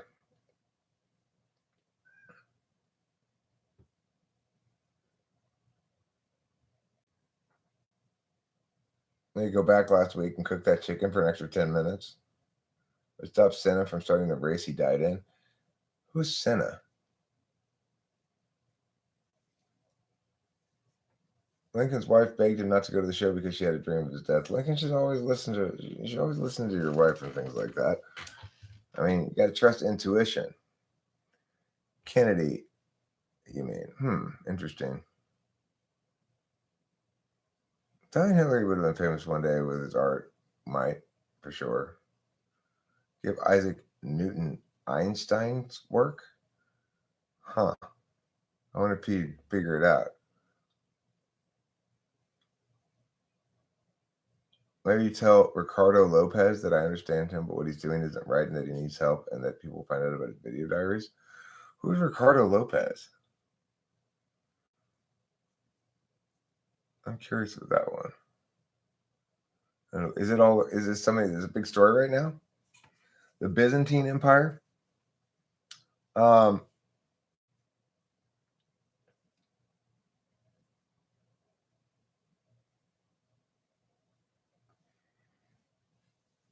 yeah, well, you know, tell some of the early Habsburgs about the effects of inbreeding.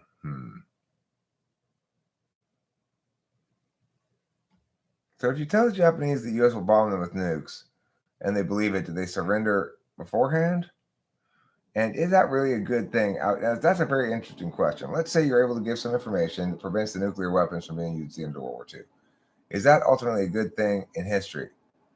Does it mean that nuclear weapons get used later when they're larger and kill more people because people haven't had an example to adequately scare them out with nuclear weapons, right? There's that possibility too.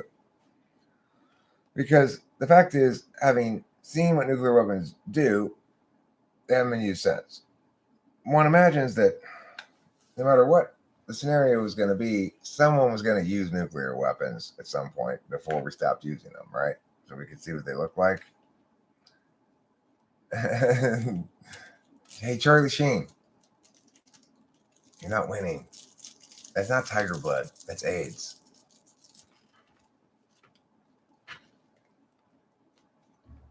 Right. I'm with Desert INTJ on this. If, in fact, that hadn't occurred, we would have had a larger scale exchange later.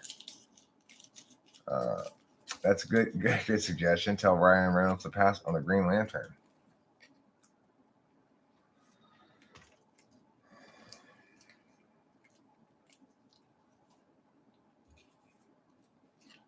I mean, you might argue that they could have gotten the same thing accomplished with fewer deaths or whatever, but I would argue that shit went down about as. I mean, look, Japan could have surrendered after the first one too. They didn't.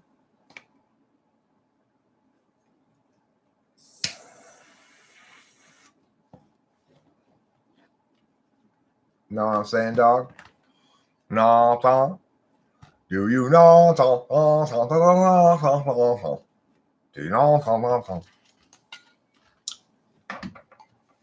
Okay, we're gonna pull a few cards here, and then I'm gonna take a stop and I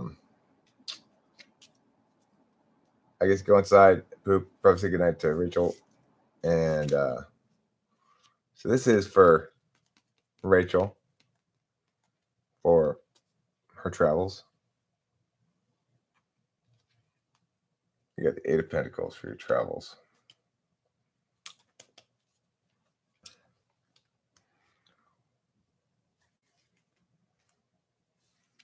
And for your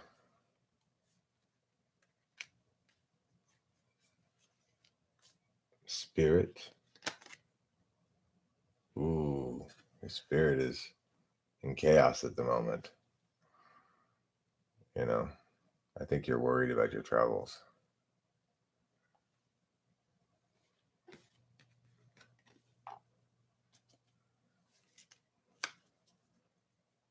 Fortunately, that's your spirit, Rachel.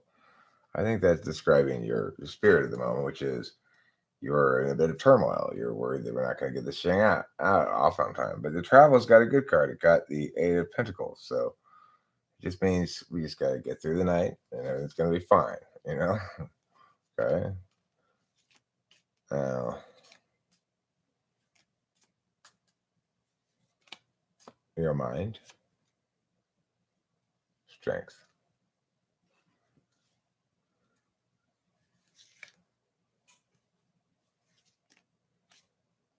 So that's your spirit is chaotic, but your mind is strong, and your heart is the Knight of Wands. I think that's a good pull overall, you know? What's the pattern to your metaphysical cognitive functions? Aren't you just further dichotomizing the cognitive functions? No, I would say that's not correct to say that I'm further dichotomizing them, because in reality, it's not there are qualities of the functions. Okay, so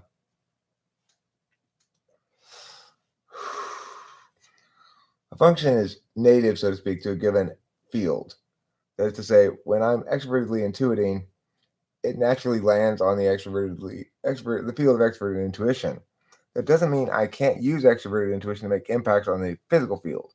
An example of that is somebody coming to punch you and you say something and they stop because of what you said. Maybe I'm going to call the cops or something like that. So it's possible to use extroverted intuition on the physical field in that capacity, but by and large, it naturally falls on the metaphysical field. SE naturally falls on the physical field. It's putting information on that field. If you think about it, an information flow thing. All right. So, and then so the fields define the quote unquote aspects of the functions, but those aspects of functions aren't really aspects of the functions. It's just the function native to one field is now operant on the non-native field. So no, extroverted intuition is operates putting information. It natively puts information on the external metaphysical field. It non-natively puts information on the physical field. In other words, an individual human being attending by extroverted intuition will try to use it to impact the physical field if need be. Like when this guy was coming over to punch me or slap me, and I said, "Are you going to use physical violence?" And he stopped in his tracks. That's me extrovertedly intuiting on what you'd call the external physical field. In other words, I'm not speaking to him in order to engage in a communicative exchange per se. I'm actually trying to get him to stop coming over here and hitting me, right? So in that regard, it's one function, but when we talk about it, it makes sense to talk about them as having aspects, because the fact that I'm an extroverted intuitor means I put information natively on the external metaphysical field.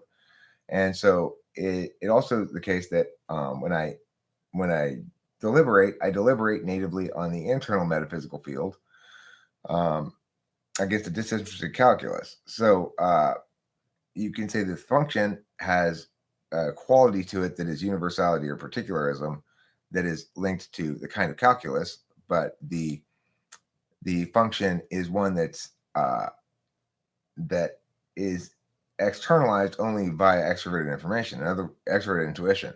In other words, TI doesn't put information; it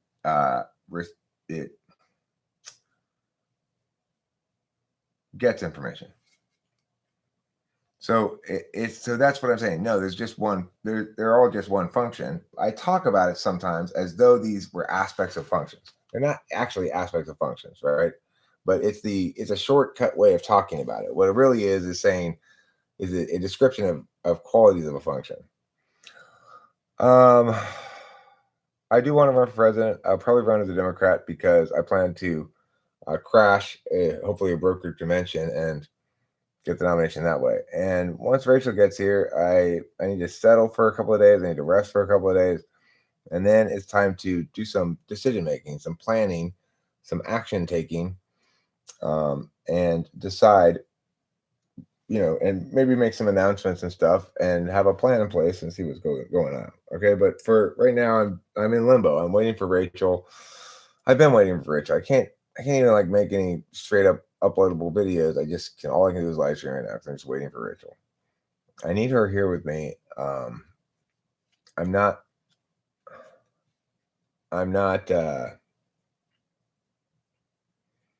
operating at capacity without her.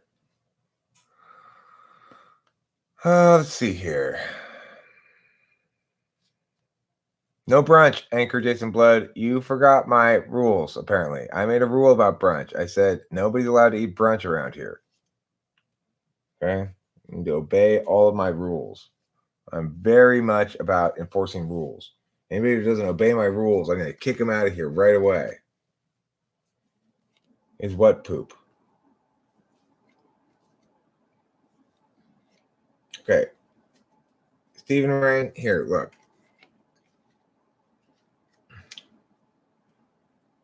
This is your longing,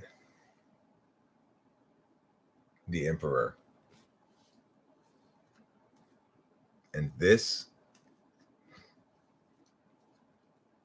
is your prize, the Hierophant. And this is your duty. And I don't mean poo. Your duty is rainbows. Okay. There you go. There are your cards. Cards for you. I don't know either, Stephen Rain. It's a mystery. It's totally a mystery. It's a mystery to all of us. Looks like you're going to have to do a little research. Yeah.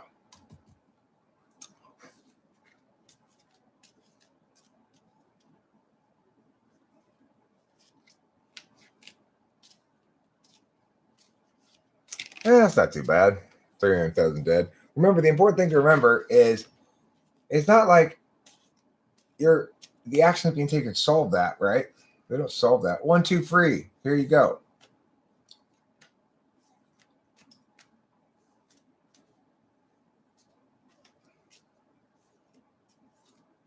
Your man self, 1, 2, free. Your man self is 6 sticks. Your woman self, 1, 2, free.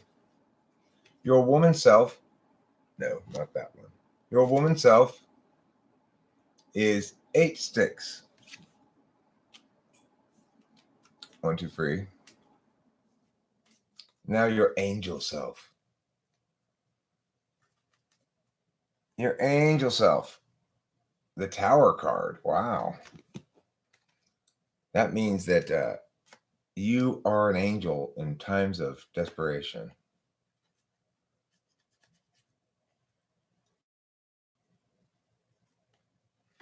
All right, but what's the difference between this outbreak and that one? I found bacon.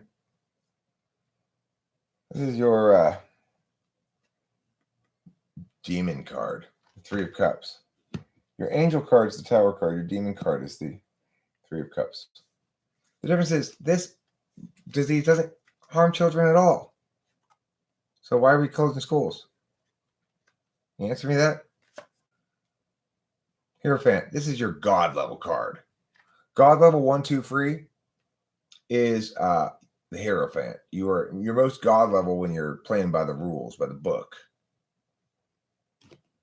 You're at your wickedest when you're having threesomes, I guess. I don't know.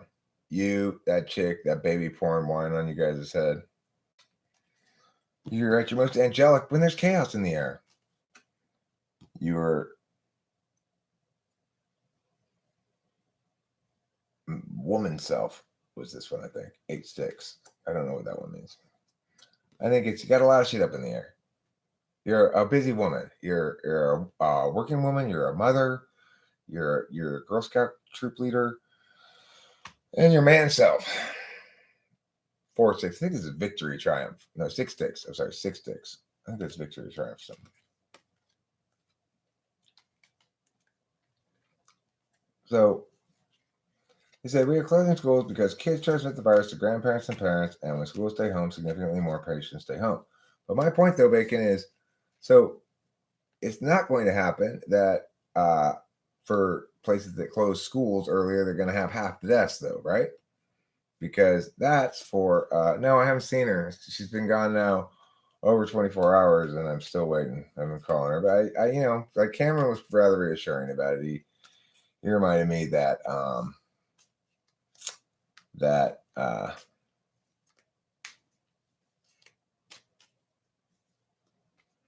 why do they say slowing the spread is important? To not overburden the healthcare system? Is that why, Bacon? What is so important about not overburdening the healthcare system? Instead of throwing all these resources away doing all these things we're doing now, why don't we direct some of those resources to... It's this card. It's not a tarot card. It's a card that is like a deck joker. It's like a joker.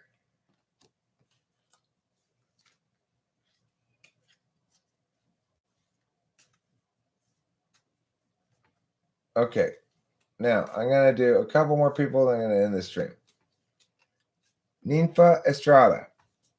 Here you go. You ready, Ninfa Estrada? Hi, Nicolay Shea. Ninfa Estrada. Your man self. The devil. Your man self is the devil, Ninfa Estrada. Your woman self. King of Swords. Your woman self is the King of Swords. Bye, Noah McFarlane. Your angel self. Your angel self is the King of Pentacles. Your demon self. Your demon self is the Two of Pentacles. And your God level self. This one fell right out. It wants to jump right out and say, this is me. Your God level self is the Nine of Sticks. Nine of Sticks. So what this tells me, your masculine energies are demonic, seizy, conquery, mine. Your womanly instincts are decisive, fair, just, but powerful. Your angelic instincts are resource providing,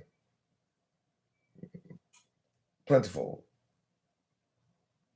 You know, you do well with plenty of resources. Your demonic instincts emerge when it's time to balance a bunch of different shit that you don't have to deal with. And your God level self comes out at the Nine of Sticks. Anyone know what this card means? Anybody tell me what Nine of Sticks means?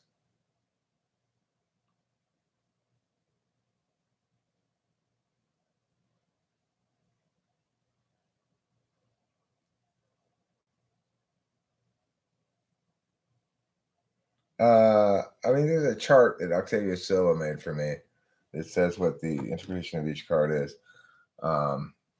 Here's the link to it. Merity meow, merity meow. Here is the link for the merity meow, merity meow, and the merity meow, meow meow, merity meow.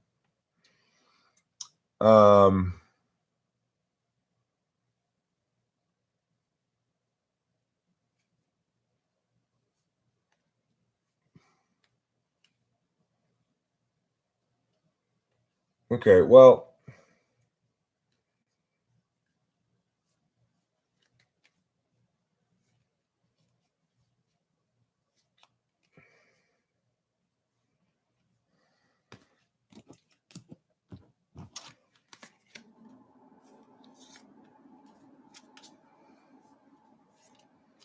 Okay, so Nicolay Shea, time for you to get some cards. Nicolay Shea, this is your man self. Your man self is the Three of Cups.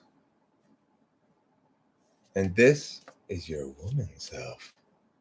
Your woman self is death.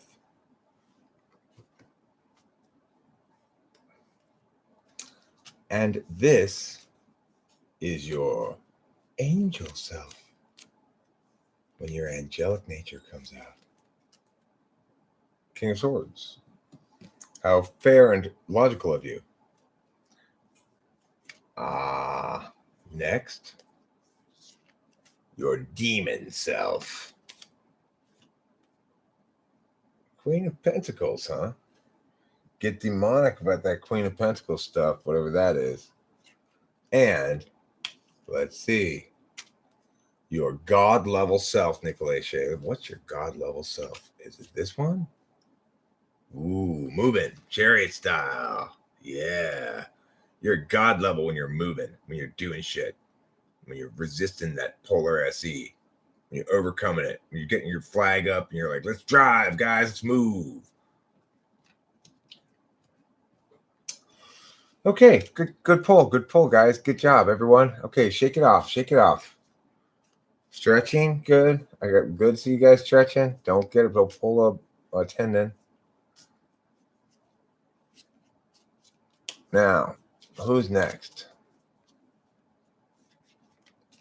Winston's mom. Winston's mom? Your man self. Victory. Your man self is victory, Winston's mom. I'm pretty sure that one's victory. Your woman self. Page of Pentacles is your woman self.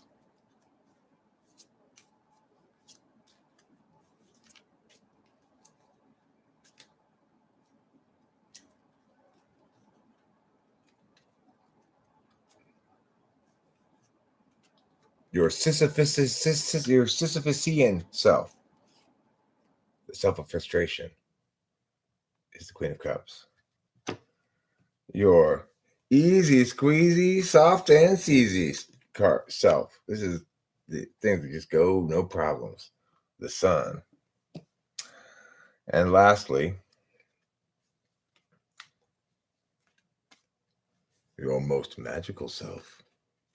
The self that wields the powers of the eternal ineffable. Which self is that, Winston's mom? Let's find out.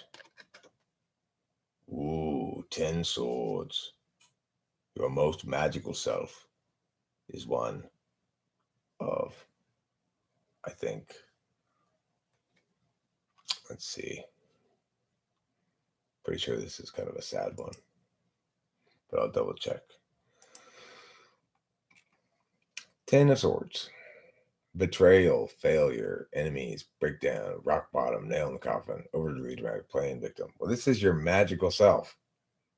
I guess you're either most magical when you're doing it when those circumstances arrive, or you're the one whose magic, is called upon to deal with it when those circumstances arrive, or perhaps you utilize those to your benefit in some way. I'm not sure. I wonder if people would react if corona was really a seriously deadly disease. I guess the same.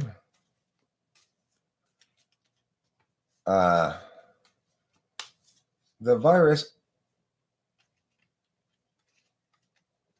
won't be affected with seasonal changes. I mean, getting different information on that.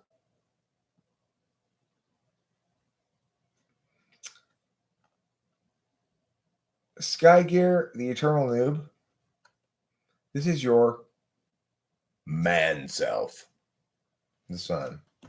Your man self is all about like, fuck yeah, I'm me, I'm a man, fuck yeah, I'm eternal noob. Yeah, I'll get you next, Mattias. Okay, now, Sky Gear, the Eternal Noob. Your woman self. Your most womanly self. It's called Transition, Nicholas Shea, I think. The Star. Your most womanly self is the Star. You can see that's a very, very womanly, isn't it? Oh my gosh, I love this star, he's saying. Okay, now, your frustrated self. High Priestess. When it comes to casting High Priestess magic, you are frustrated. And your not frustrated self, your easy squeezy self. Ace of Pentacles. When it comes to Ace of Pentacles, it's easy squeezy for you. And this one, your most magical self. The Lovers. Oh my lord. Sky Gear, the Eternal Noob, is his magical self and most magical below the belt. Good job, Sky Gear. Oh my goodness. Look at that, Sky Gear. You're welcome, Winston's mom. I'm sorry I periodically pull what seem to be sad cards for you. I keep thinking, come on now, Eric, just pull all like good cards. Yeah. Oh. Okay. Mattias Sanchez. Here you go. This is your most manly self.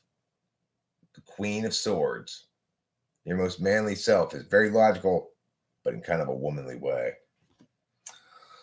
Now, your most womanly self. Oh my goodness, you're so womanly in this part of you. 5 of Swords. When you got 5 swords, you feel like a lady. Yes, you feel like a lady indeed. Yes, you'll be next. Where's my light bulb? Yes, you'll be next to boo boo boo. All right, now your frustrated self. Temperance. Like, do I have to really stop drinking all this booze? Now your easy squeezy self. It's easy for you to move, easy for you to go, easy for you to be like, fuck yeah, I'm out of here. I'm getting my flag and rolling. And your most magical self, Maria Sanchez. This card here, 7 Pentacles, incredibly magical for you. What does 7 Pentacles mean? Let's see. I'll tell you what these things mean. So your man self, Queen of Swords, is honest, protective, self-reliant, realistic, skeptical, open-minded, problem solver. Your woman self, 5 of Swords, is defeat, walking away, self-sabotaging, behavior, fighting back, hostility, self-sacrifice, conflict. Oh, you're one of those dramatic martyr women, huh? Great. Thanks, Mattias. Your frustrated self is temperance. That one's pretty straightforward. Your free and easy self is the chariot. Let's look at the chariot here.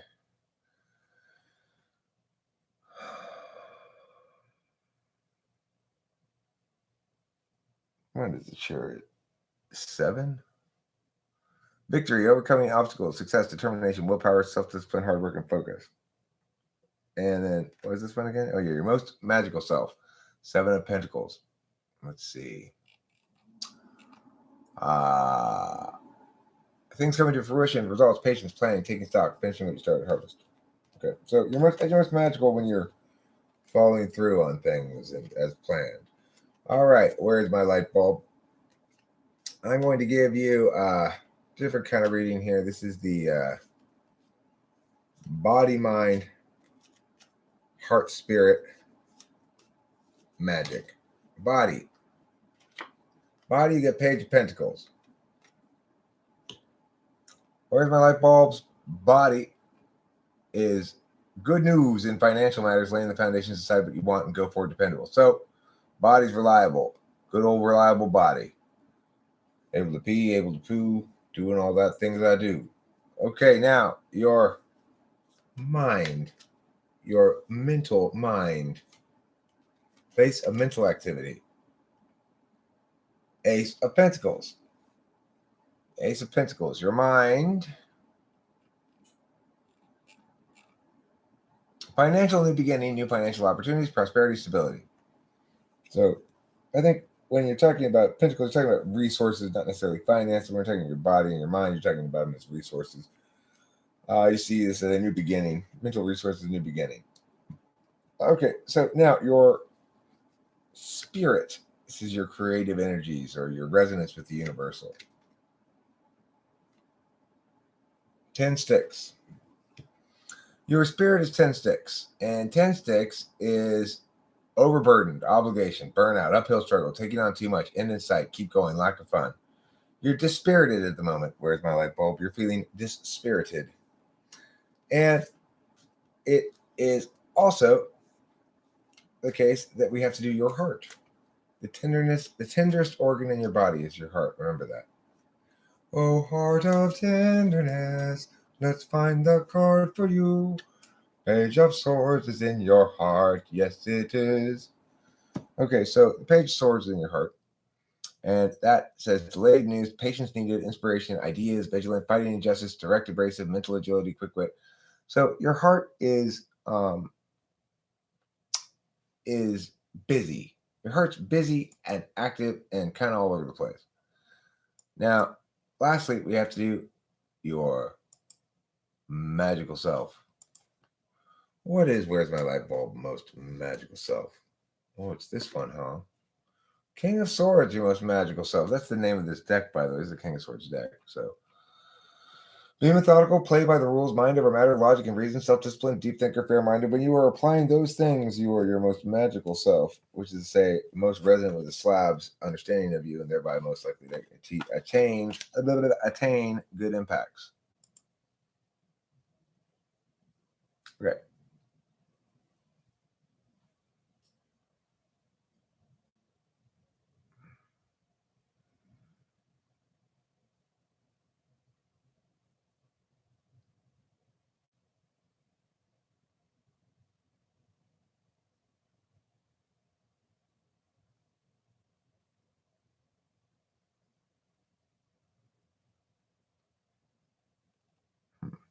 Thanks, whoever. Oh, thank you. Where's my light bulb? No problem. My pleasure. Jerry, like the mouse? Would you like me to pull for you? Sure, no problem, Matthews. Jerry, like the mouse.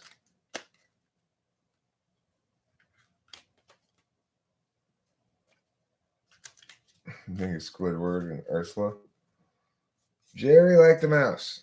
I want to tell you something. This is your man self. 5 of Pentacles. This is your woman self. Ooh la la. Rainbows, 10 cups. This is your angel self.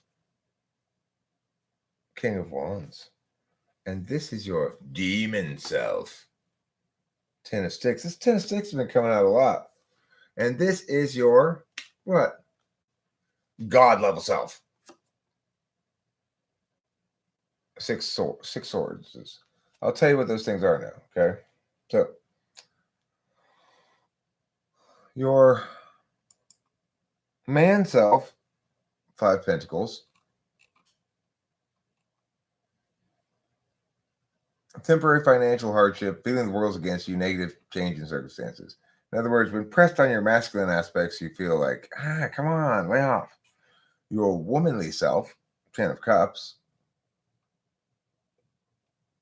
Happiness, family, reunions, long-term relationships, stability, harmony, abundance, soulmates, fulfillment. In other words, when you embrace your womanly self, you're happier than your manly self. When it comes to your angel self, no, I think I did it backwards. Yeah, I think this one is demon self. The King of Wands was demon self. Having experience, energy to accomplish goals, taking control of life, motivation, natural born leader, fearless. And your angel self, 6 of Swords. Healing, moving forward, calm after a storm. So basically, when you're being, I'm the leader, then the shit's not really good. When you're being like, okay, let's all relax, let's just calm down, we're okay, then you're doing good. Okay, so 10 Sticks is your most magical self, and that's overburdened, obligation, burnout, uphill struggle, taking on too much, insight, keep going like fun. In other words, when you're in those moments, that's when the magic really happens, when you're really hating shit. Congratulations.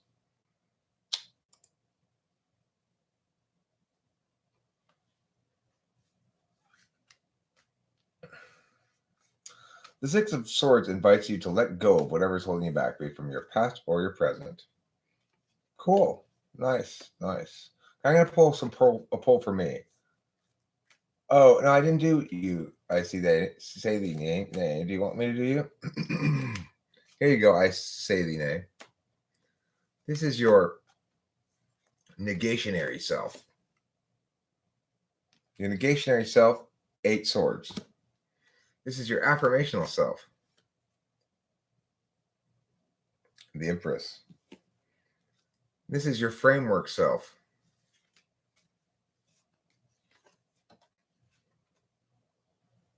Victory. And your meta framework self, Queen of Wands. So here's what I'm seeing from this. Your negationary self, when you want to be negative or negate things in general, it's 8 of Swords. You're feeling trapped, self-inflicted restriction, helplessness, focusing on the negative, anxiety. Your affirmational self, when you want to affirm things in general, it's the Empress, which means femininity, motherhood, fertility, pregnancy, nurturing, compassion, embracing your softer side. So affirmations for your softer negations are a lot more pessimistic, naturally. Now, your friend, which is why do you negate or affirm in the first place, is the 6 of Sticks, which is victory, recognition, achievement, being in the spotlight, leadership, confidence, praise. So FE reasons probably are mostly why you affirm and negate things. And then your meta framework, which is to say why victory matters, is Queen of Wands. Victory matters because it lets you feel full of energy, courageous, chaotic, independent, a lot of balls in the air, helping others, organizing your life. Okay, so there you go. It's a good one for you. It's fun and juicy. Who was that for again? I say the nay. Okay, I'm going to do me now. Then I'm going to call it a night.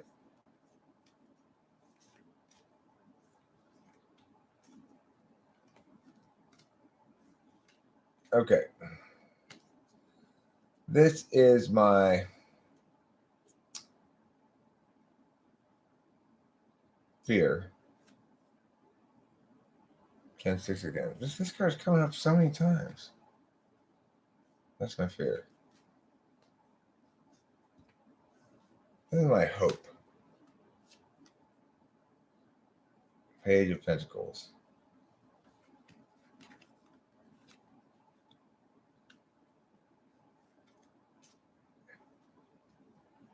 This is my duty.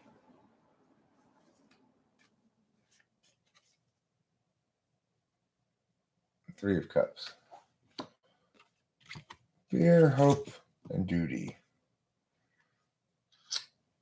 10-6, we keep getting that one. Overburdened, obligation, burnout, uphill struggle, taking on too much, and instead keep going like fun. It's my fear, being overburdened, burnout, lack of fun, whatever. My hope, Page of Pentacles. Good news in financial matters, laying the foundations, decide what you want. Decide what I want. That's my hope, is deciding exactly what I'm going to do and going for it. And being dependable about doing that thing, whatever it is, that's definitely my hope. And then my duty is the 3 of Cups. Reunion, celebrations, parties, socializing, gatherings, indulgence, happy times. It's my duty to be doing this right now. I'm actually fulfilling my duty at the moment, in other words. At least until Rachel gets here. So that's good to know. Probably you need a girl who puts the hoe in hope. Oh, you silly, silly goose there. You're a silly goose. You don't need that. What type do I think Alex Jones is? I think he's probably an ENFJ.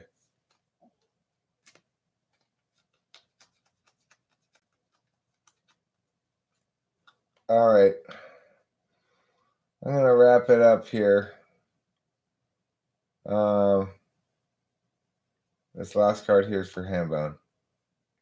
You get the Queen of Cups, Hambone. Queen of Cups. This is your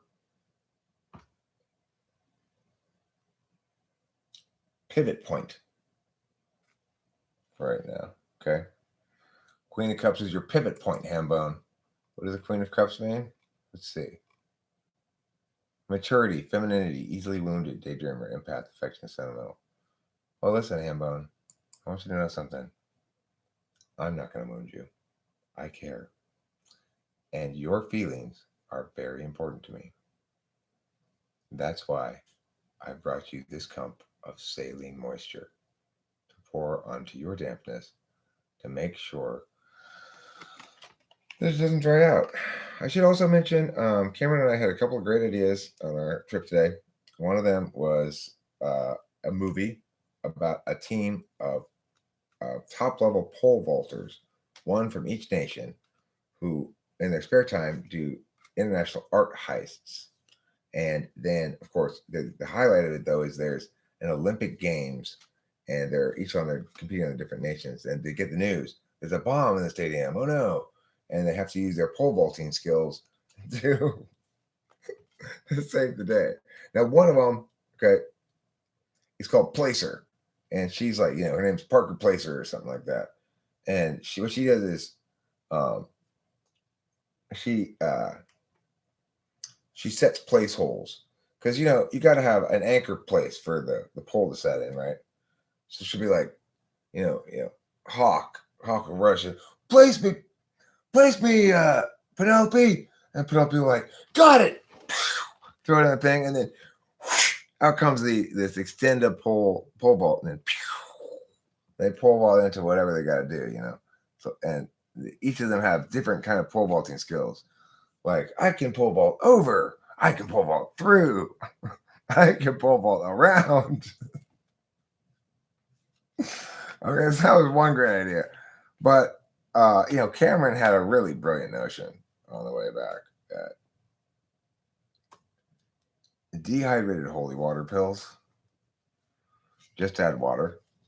So the idea is this: you get capsules, okay, and you fill them with holy water.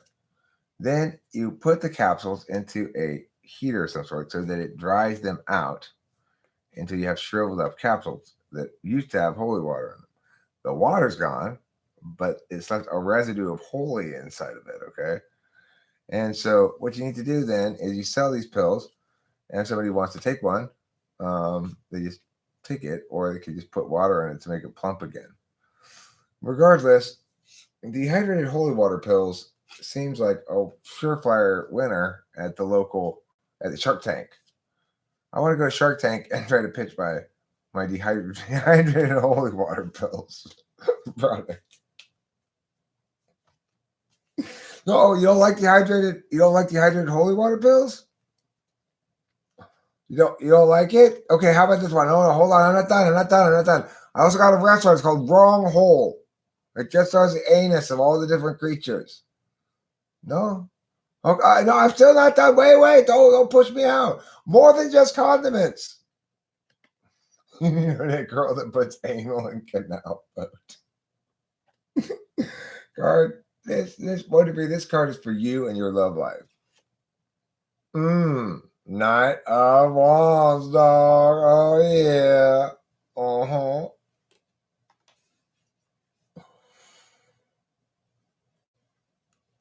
Cookies are the medicine of the soul?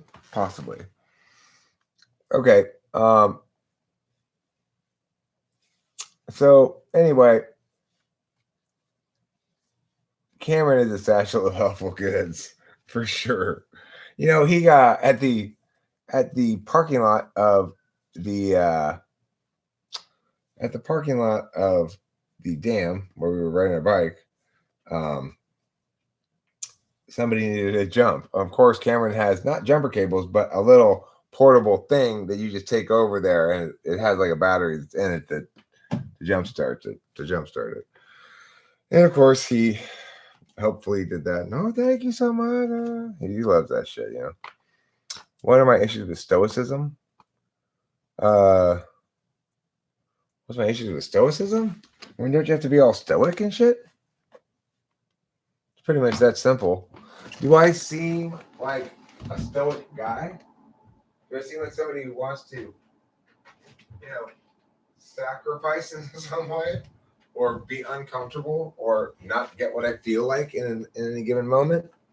Why would I want that? I mean, I'm not saying hedonism is a good idea.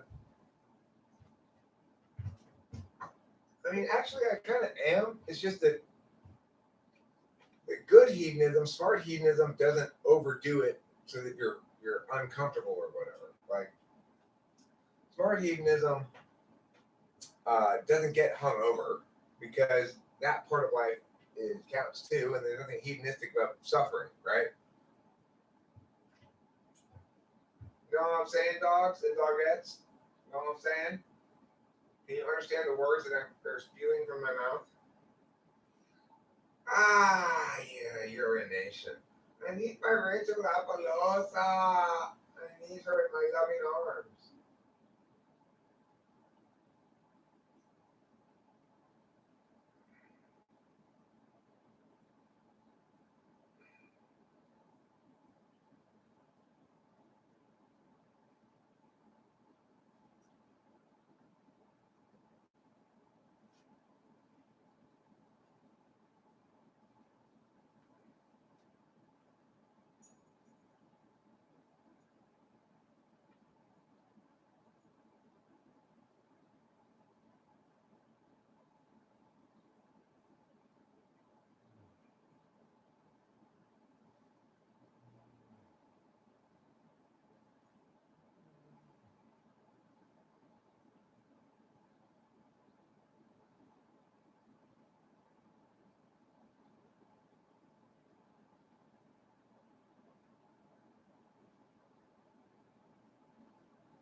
Yeah,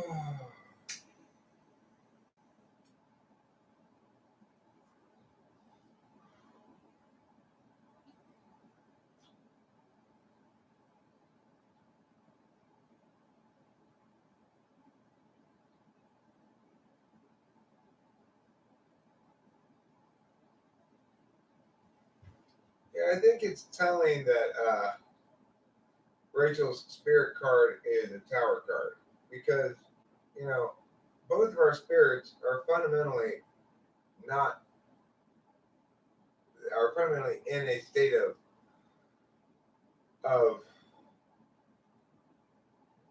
you know, alarm, just discombobulation because of our separation. Her spirit won't be out of a tower phase until she's out of that house and over here.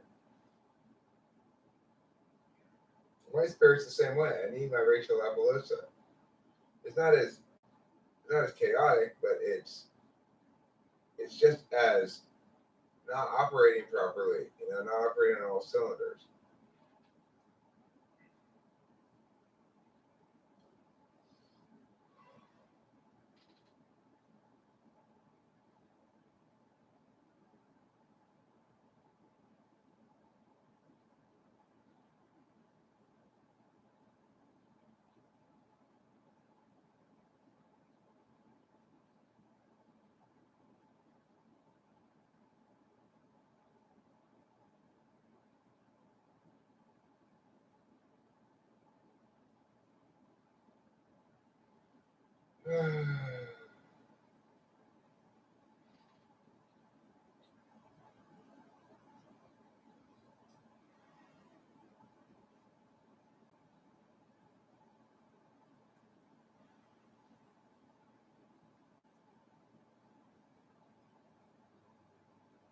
The world is very empty today compared to normal for a Saturday. Lots of places looked empty. The golf course looked empty. The mall looked like it was empty. A lot of people hunkering down and staying home, I guess.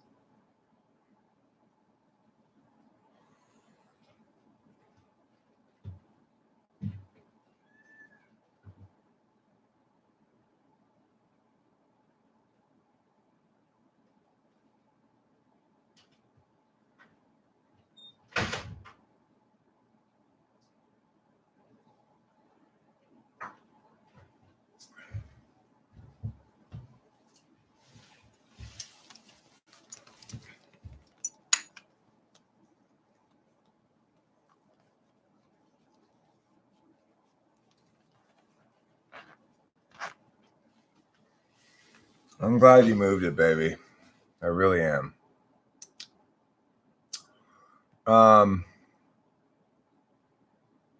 The legendary inclusive or. Yes. Ors are inclusive. It's important to remember that or is A or B or both. Why not run against Trump as a Republican in the primary? I mean, I could try to take the Republican nomination at the. Is anybody running against him right now? Nobody is.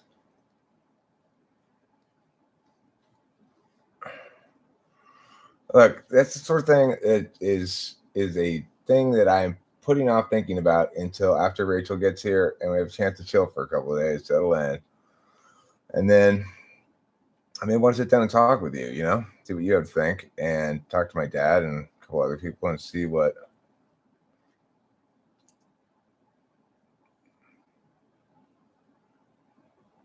No, it doesn't depend on the system, Freezy Free. If you're an INTP, you're an INTP, and if a system describes you differently than you are, then it's either wrong or you're wrong.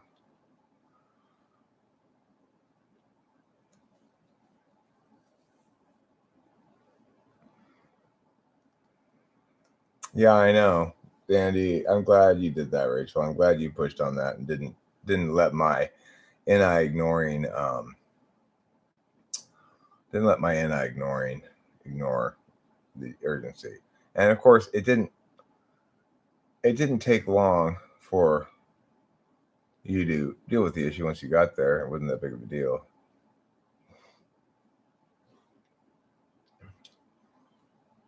I mean, it's they're not different. It's just predicated on the wrong stuff. So it's, it gets some things wrong. Any makes attracting women real easy unless you're too self-amused and happy you're alone. I didn't find it that way at all.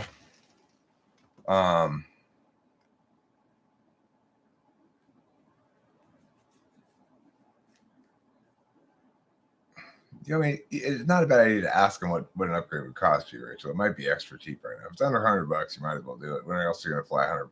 When else are you going to fly first class?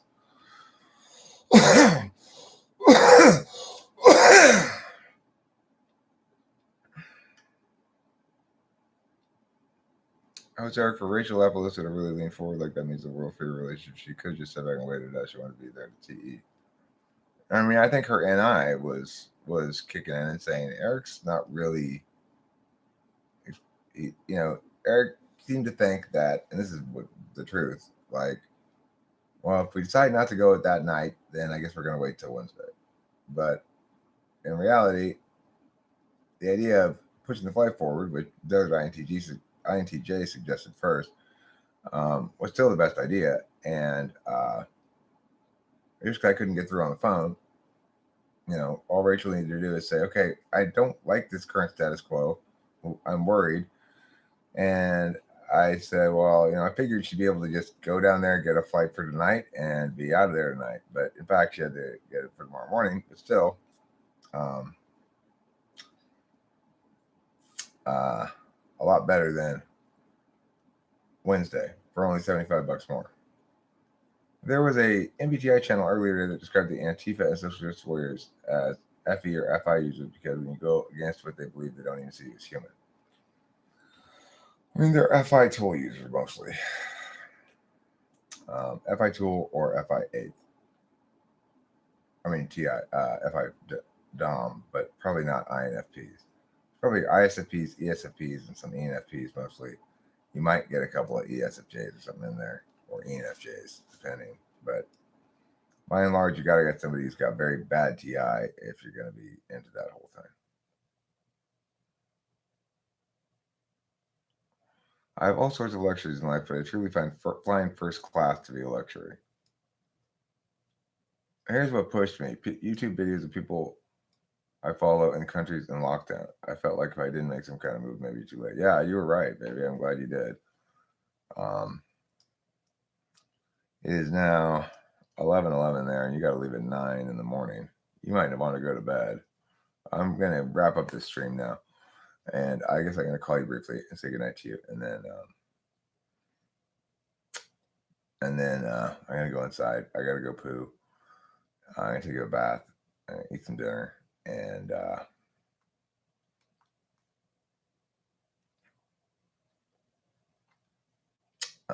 I probably will live stream. I'm not going to leave it on, but I'll probably live stream again when I come back out here, almost for sure. So, expect me to be back on in about an hour and a half, 2 hours or something. So until then, see you later. Thanks for being here. Don't forget to eat plenty of cheese.